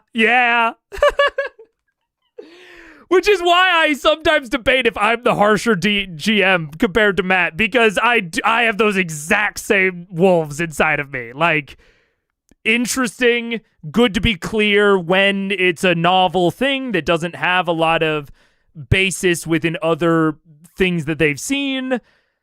But also, is this baby mode? Yeah.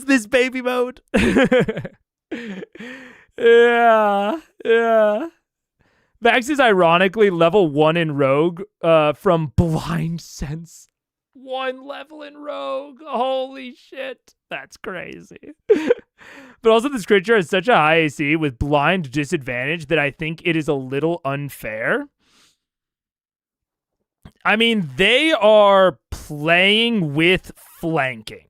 So I think it's a little bit less unfair. It's not that difficult to get them down to, or to get it back to a normal roll rather than a disadvantaged roll.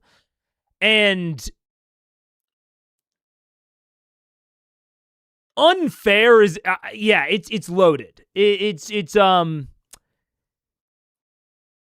going to be an issue, and it's going to challenge characters that have less attacks, right?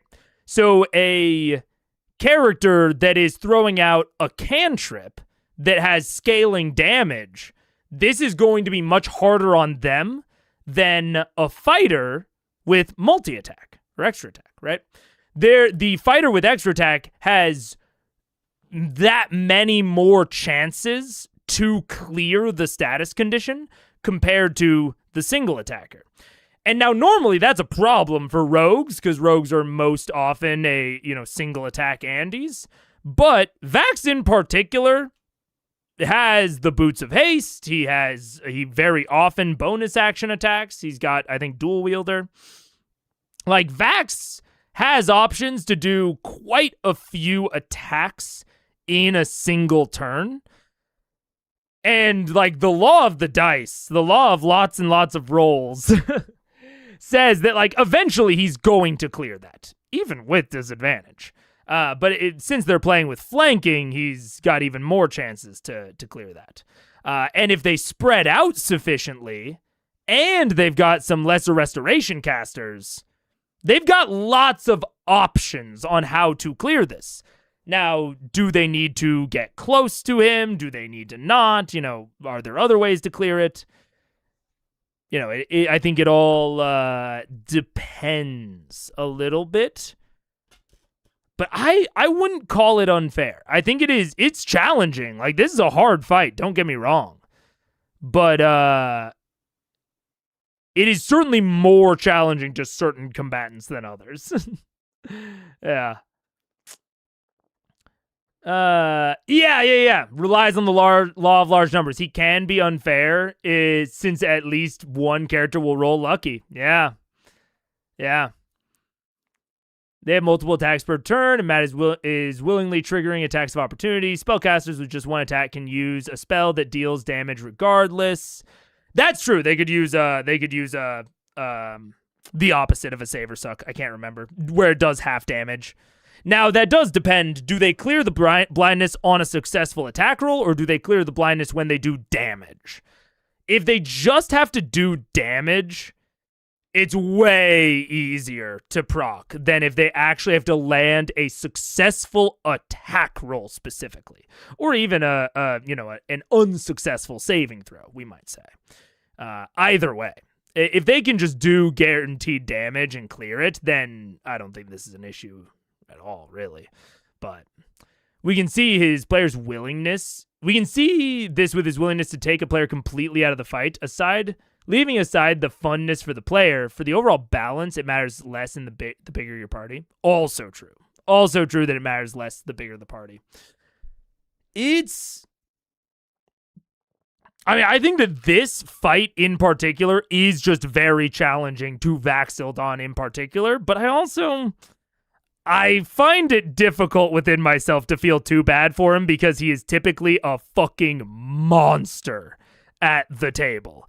He is a marshal that is doing crazy damage every turn because of his magic items. Like, his magic items are so beefed out. Like, I don't feel bad for a combat that challenges Vax specifically, because I do think it does, but... When am I in 10 feet? I'll just move forward a bit. Well, you held your action on your turn. It was a difference. Fuck a duck!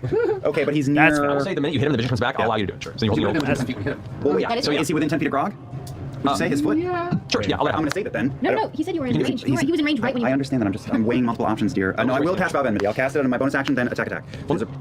You held your action as Vow of Enmity. Attack, right, to attack. Which was to cast Vow of Enmity and not to attack as well? You can't hold your whole action. Your whole turn, you hold an action. Okay. So you see... Vow of Enmity. So that's there you go. So as it lands there, it uses Blade Storm, strikes around as it's interesting that they are holding actions, and it's very interesting that Vax is like, I hate holding my action because I don't really know how it works. Or I should say Liam. Liam said, I hate holding my action because I don't really know how it works, but he still did it. And, like, the fact that this combat is proccing them to hold actions is a mark in its favor in general. It sweeps everyone in a 15-foot radius. Grog, Vax, Vex, the Elemental, and Scanlan. Oh, I can even get Scanlan, but he's so little. Doesn't just Am I still holding onto his sword? But maybe you are. That's So he does have disadvantage on his attacks, correct. So against Scanlan, that is... avoided a natural 20 because of that, so that is going to be a 22. That hits. Alrighty. Against Vax is a 29. Yeah. All right. Against Grog, that is a 21. Yep.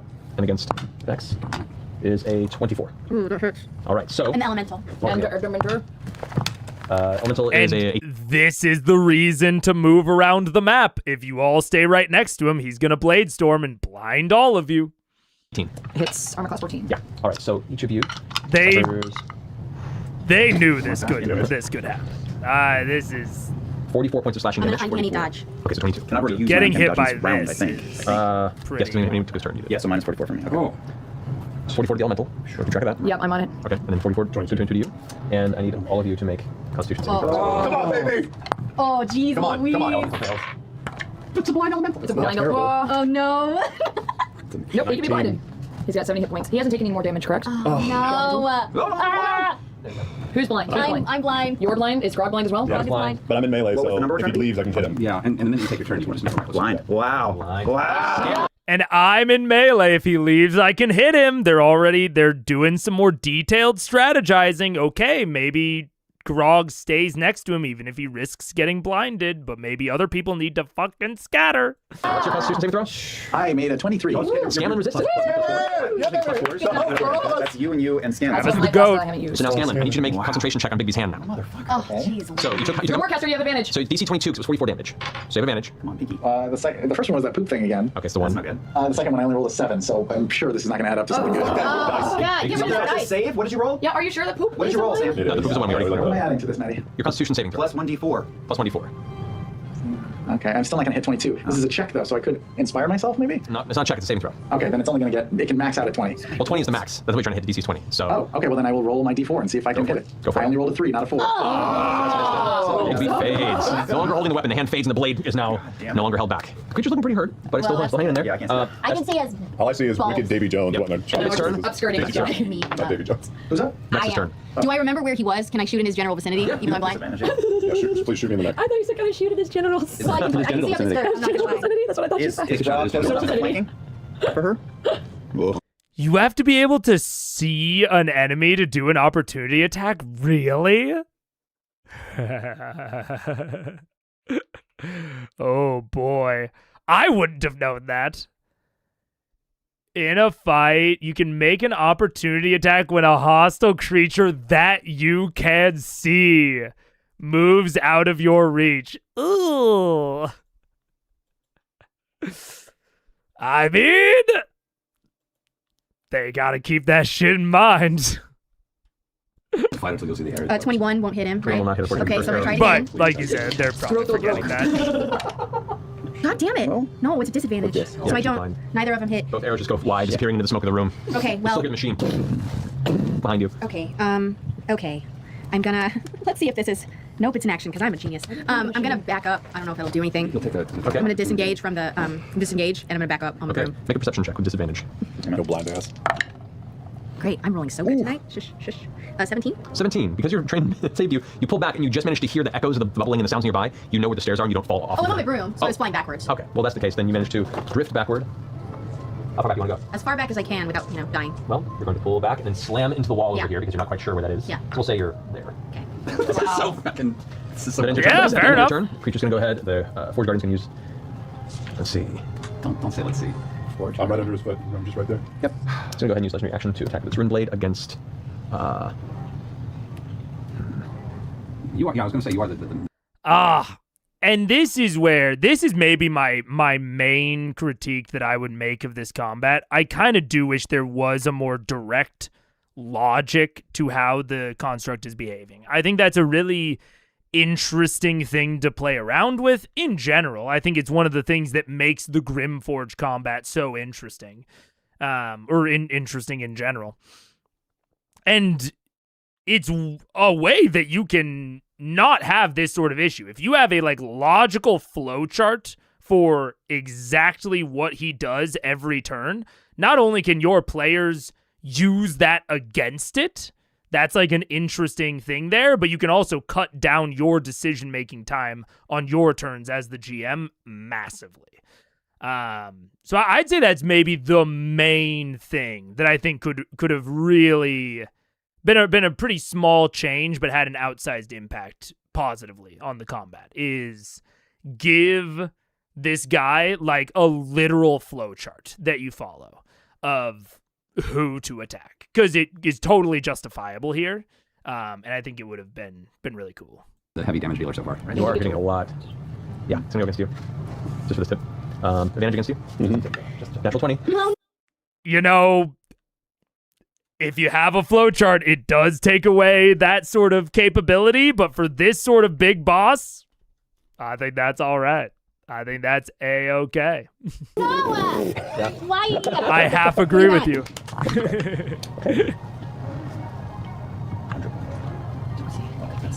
It's a lot of air math going on. 61 points of slashing damage. I know. Half to 31. What do you want? Okay. Cool. Can I do my retaliation? It hasn't come back to your turn yet, because you've already used that. You are right. Yep. You can't do it. Wait, have you? Because you went last time to attack it. Yeah, and you took it as a hit you back into the turn. Yeah. So, that brings us to Scalen's turn. I will cast another lightning bolt at level 6 this time, Okay. Nice. Where are you at? which is 8, 9, 10, 11 d6. Correct. It rolled a 17 on its dex save. It has no dex bonus, so that hits without issue. So full damage. Okay. So 11d6. 11 d6. Yes. Yes. Okay. That's only 42. That's pretty decent, though. 42 points of lightning damage as you blast it from behind. The energy hits the back and arcs through its weapon and its blade, and you can see steam rising up around where its fingers grasp the handle. The leather kind of kilt that kind of hangs at its sides is singed and burned from the impact. Well done. Above average for. Do you want to move or stay where you are? How far am I from the thing? You are about 10, 12 feet from it. I will not move. Oh, but you're not blind anymore. He's not blind. I was never blind. Oh, you I was were- never blind. Okay, that's right. He avoided it. You avoided it. That's right. But me hitting it for it doesn't unblind someone else, does it? Nope. Oh shit. Okay, I'll just healing word myself again, I guess. Okay. 2d. What is it? 2d4 plus 6. Okay. Correct. Yeah. Come on, buddy. At the end of that turn, it's going to use second legendary action to attack Vax this time. And since you're blind, disadvantage. That is a 29 to hit. Oh, yeah, that hits. I miss it. Oh, yeah. Yeah. This is within the same round, by the way. Low. Oh, Yeah. no. Low. That's okay. You 29 can't points of die. slashing damage. 29. Oh, you're right. Right? He can't die? Yeah, I mean, Let's not test that. Let's not test Yeah, I'm not that. quite sure how that should All right, work. it's Scanlan's turn. It's the elemental's turn. It's the elemental's turn? Yeah, the elemental. do you have that for me? No, he didn't take it because he Just gonna thrash whatever's nearby. It's hostile to everything in the area and the closest thing to its creatures. So it's Yeah. gonna attack with disadvantage twice. Yeah. That's a miss. And a natural one in the second. Yeah. Come on! Elemental just swings and is hitting nothing in the air. It's angry and thrashing about. You are a shitty backyard At the end of its turn, so it needs its last legendary action to attack Vax one more time. Look, it's on sale at Home Depot. Okay. That's 29 again. Hits. Don't even bother. I'm unconscious. Okay, so you are Yeah. you would have been 26 points slashing damage. So with that, you are unconscious. Oh, no. Okay, we're good. All right, so that brings us to Grognkill's turn. I'll go. Yeah. Go first, see if you hit him. I just pin on a swing. Reckless, great weapon. Okay, master. so Good example of what I was talking about earlier. If you just get on the difference between something like a multi-attack versus an area attack, this thing has both. And you can see the advantages of both in pretty stark action here.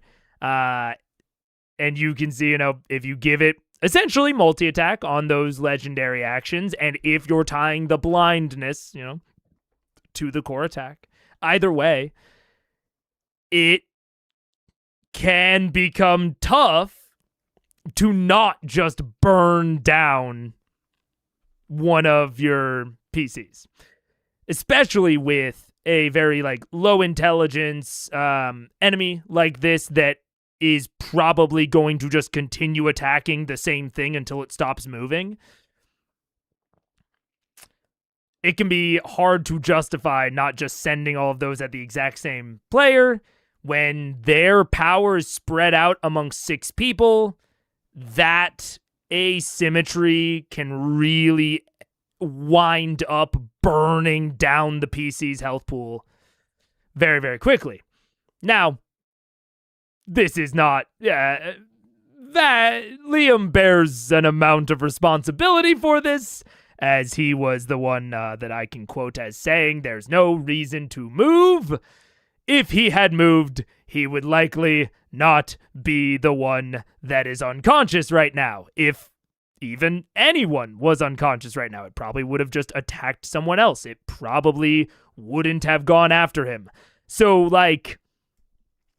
this is me. I don't see it as a problem. I'm not even really saying it's a problem. I am more highlighting a factor of monster design that you want to keep in your head as a GM. And especially, pair some of that stuff with, okay, I have the monster designed in this way. We have the map designed in this way, right? Or is this going to push my players into maybe undesirable courses of action? Is this guiding them or leading them or hinting at more desirable courses of action? I'll say, unless something totally unexpected here happens, I'm pretty firmly on the side of this is a well-designed combat. I have minor problems with it, maybe some missed opportunity, but broadly, I think this is one of Matt's best combats. So I don't really give a shit if Vax goes down. He had lots of opportunities to not do that. But it is something that, would go in my after-action notes. If I'm trying to think about this combat, what happened, what didn't happen. I'm looking at that. Reckless. Cancels out. Cancels out. Just a straight Single. Don't fuck me. Go. Blacksmith die for blacksmithing. That's not great. That's a miss. Yeah. No. 20 minus 5 is 15. Yeah. She's swinging and it hits air. I have one more. I'll just make it reckless and not great weapon master. Natural 20. Yeah, Gil, kinda. Gil fucking unfucked you real fast. That was a whiplash fucking. It's been so long since I've done this. I'm weird tonight. I don't remember how this works. Okay, so I double it. Shit, it's 3 times the thing. Oh man. Yeah, so for you roll the dice and you do the critical damage like you normally would. So dice is Yeah, 12. so it's 24 plus your bonuses, Which is 16. and So whatever your axe. This is the extra necrotic damage, right? Oh my god. You forgetting the card damage the whole time? Be okay. The what damage? It's gonna be okay. There's a lot of rules and a lot of math. It's a big book. I know. Yeah, I've been forgetting the fucking. Well, now's the time to remember, buddy. Yep. Travis has a job. Another job. It's all good. 1d6 necrotic damage. So Sam, how many 24 hit points do you have plus. left? So he's at 40 damage. Well, there seems to be some confusion about 4 that plus question. 16, so 40. Necrotic. I have it at 62. 5. That's 10. The overlay has me at 44, so I don't know. And then Plus Split the difference. 2 additional d12s. a 1, 51. And a 7, so 58. 58 points of damage on the hit, and your blindness goes away. Yeah. Must be nice. Oh my god, I know, the fucking right? necrotic. 62, 44. It's all right. I forgot Hunter's Mark for so many episodes. So this time as you swing out, it cracks into the side of the axe, actually wedges a few inches into the side of like its thigh and rear region. And Yeah, as it's it wedges in there, you actually hear the first sound emanate from this creature. It's like deep, guttural, kind of vibrating, low sound. And as soon as your vision clears up, you see it kind of turn around its head under its arm down at you. It's looking like you're seeing some damage on this thing. Like Tony Stark in the Hulkbuster armor. I'm sorry. The end of your turn? That's the... You took 2 swings. Yes, that's in my turn. Okay. Do you want to be up? Keyleth. No. No? Keyleth, Okay. what you gonna do? You're blind as well. Okay, I see my boyfriend down. I think he's all right. He's fine. You're fine. God, all my friends are fucking blind. I turn and I go woof, woof, woof, fly over to Vex and go stop. Ah! 20 for slapping damage. Yeah. So you... I slap a healing whatever into her. A healing touch. Alright, so you heal the blindness. So 6d8, another Plus 3. Give me that d8 again. Yeah, coming. That's, not with healing, but 8, 16, 17, 18, plus another 7 is 25, plus 4, 29, plus 3, so 20. 32. Sorry, 32. Yeah. 32. Feel free to, and your blindness dissipates. Yay! Alright, so you still have movement. I'm gonna kind of fly back to where I was and patrol. Nice. Alright, so you're right there at the edge of the lava, and just keeping an eye on the battlefield. Yeah, and out of his swinging range, Yes, yeah? you're not quite within his range yet. Alright, that ends your turn. Percival, you're up. Taking 3 shots. Good shit, Kiki. And that's a 34 to hit. That hits. Yeah, anything that didn't hit, I'm going to run less. So that's a 15 points of damage, 5 points psychic. Nice. That's a 24. 24 just hits. That's Well, no, what's his concentration, right? Oh. That shit's gone. So no, so that misses, and then the other one misses. Hashtag box. Totally forgot to keep rolling concentration for you on that. That's the thing you gotta keep in mind. Burning an action surge for 3 more shots. Burning a grit for advantage. That's right, do another action surge. So Audience now. advantage number 1 is 17 to hit. That hit 17, 26. Yeah, hits. that hits. So that's let's put that away. That's not helpful anymore. That's 13 points of damage, 2 points psychic. All right. Next advantage shot. Damn, burning is all those crits. fucking time, isn't it? Yep. That's a natural 20. Nice. So that's Aw, thanks, Gil. Yeah, buddy. Gil's on our side. that's 4, 5, 6, 7. That's 7 points of psychic damage. Oh shit. That's 18, 19, 20. 28 points of piercing damage. That's And 9 points psychic. plus 4, 5, 6, 7 points psychic. All right. And that will half that damage next round. Right, which is the total of that together then is. Was total, that's 9 plus 8, 17, 27, 29, 30, 34. 34 then. So it takes 17 damage next Next round. round. On his turn. All right. I'm burning another grit for my final shot. Okay. And Grit for give you advantage. advantage, is that what it He is? can burn a grit to get advantage in a shot if he wants. Yeah, I can do a lot of things with it. Like, he's so big, this is like my best shot because his AC is so fucking high. Get it? No, that's 31 to hit. That hits.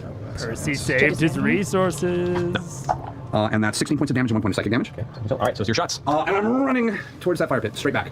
This way? Yeah. This way. You're have to leap over lava. I can't As you roll can around see, it. if you want to run, you go 5, 10, 15, 20, 25, 30. That's as far as you can. That'll do. All right, there you go. Oh, so you can get around it. So the lava is a little bit more. So there's also a route above the lava as well. But it's just longer. It's longer. Hell yeah, bro.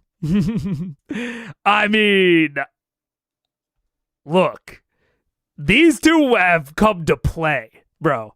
They're making decisions. They're moving. They're spreading out. Keela's right there. Percy goes over there. I mean, All right, then it's Percival's turn. That's saving throw with advantage. Good, natural 20. You're fine. Actually, you stabilize. You're fine. So end of your turn. It's now the Forge Guardian's turn. Oh, is he blind or is he still blind? Forge he's Guardian. unconscious and, Okay, currently so he is lost Guardian.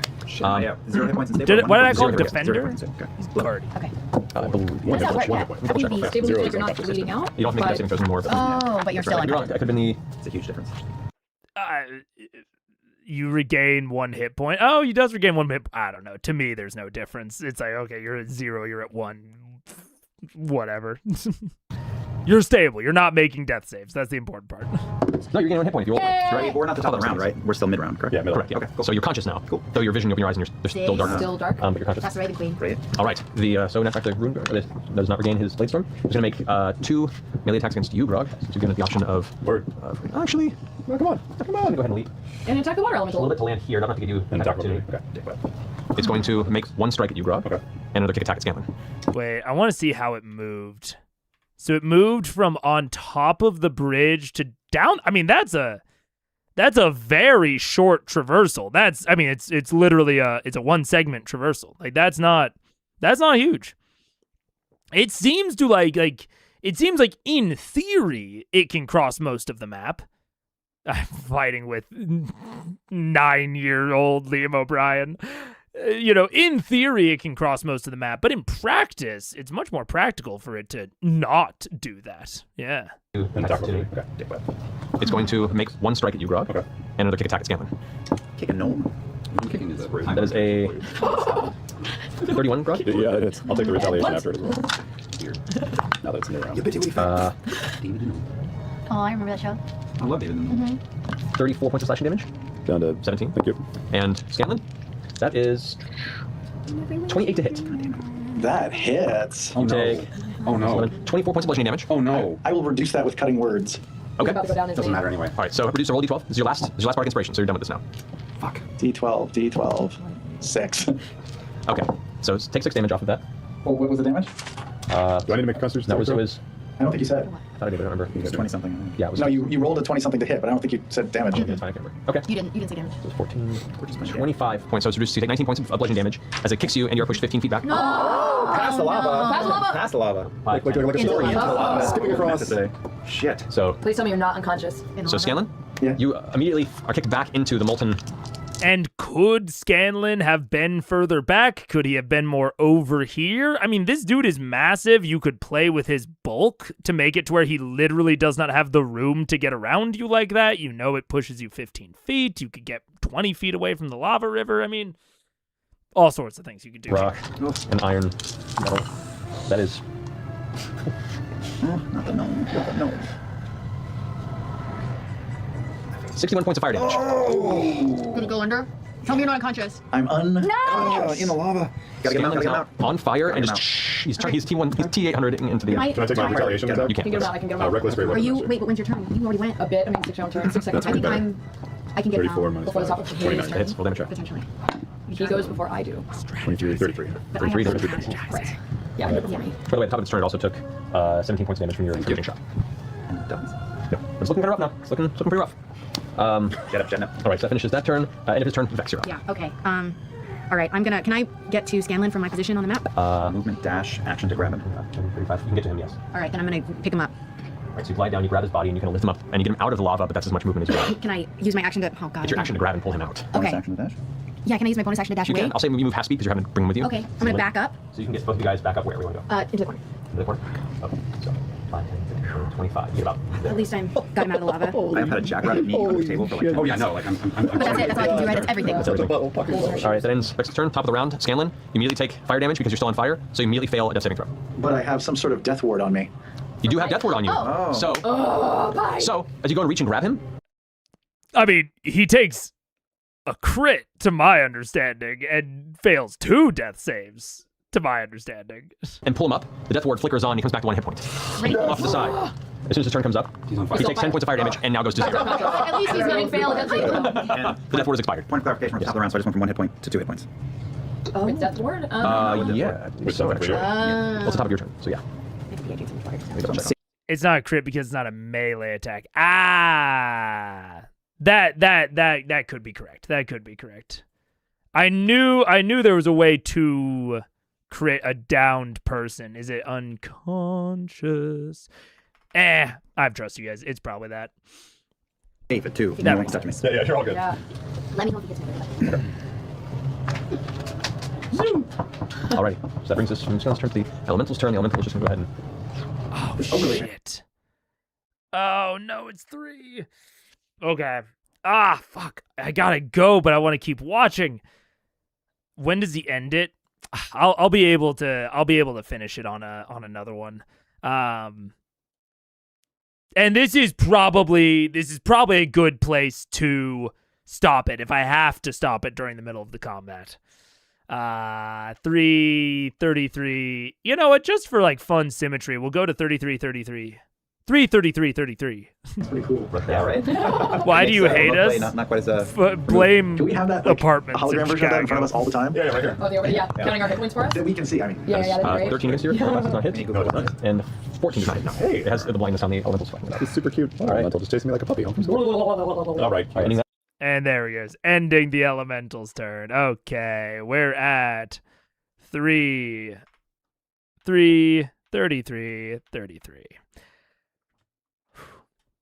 Good combat, man.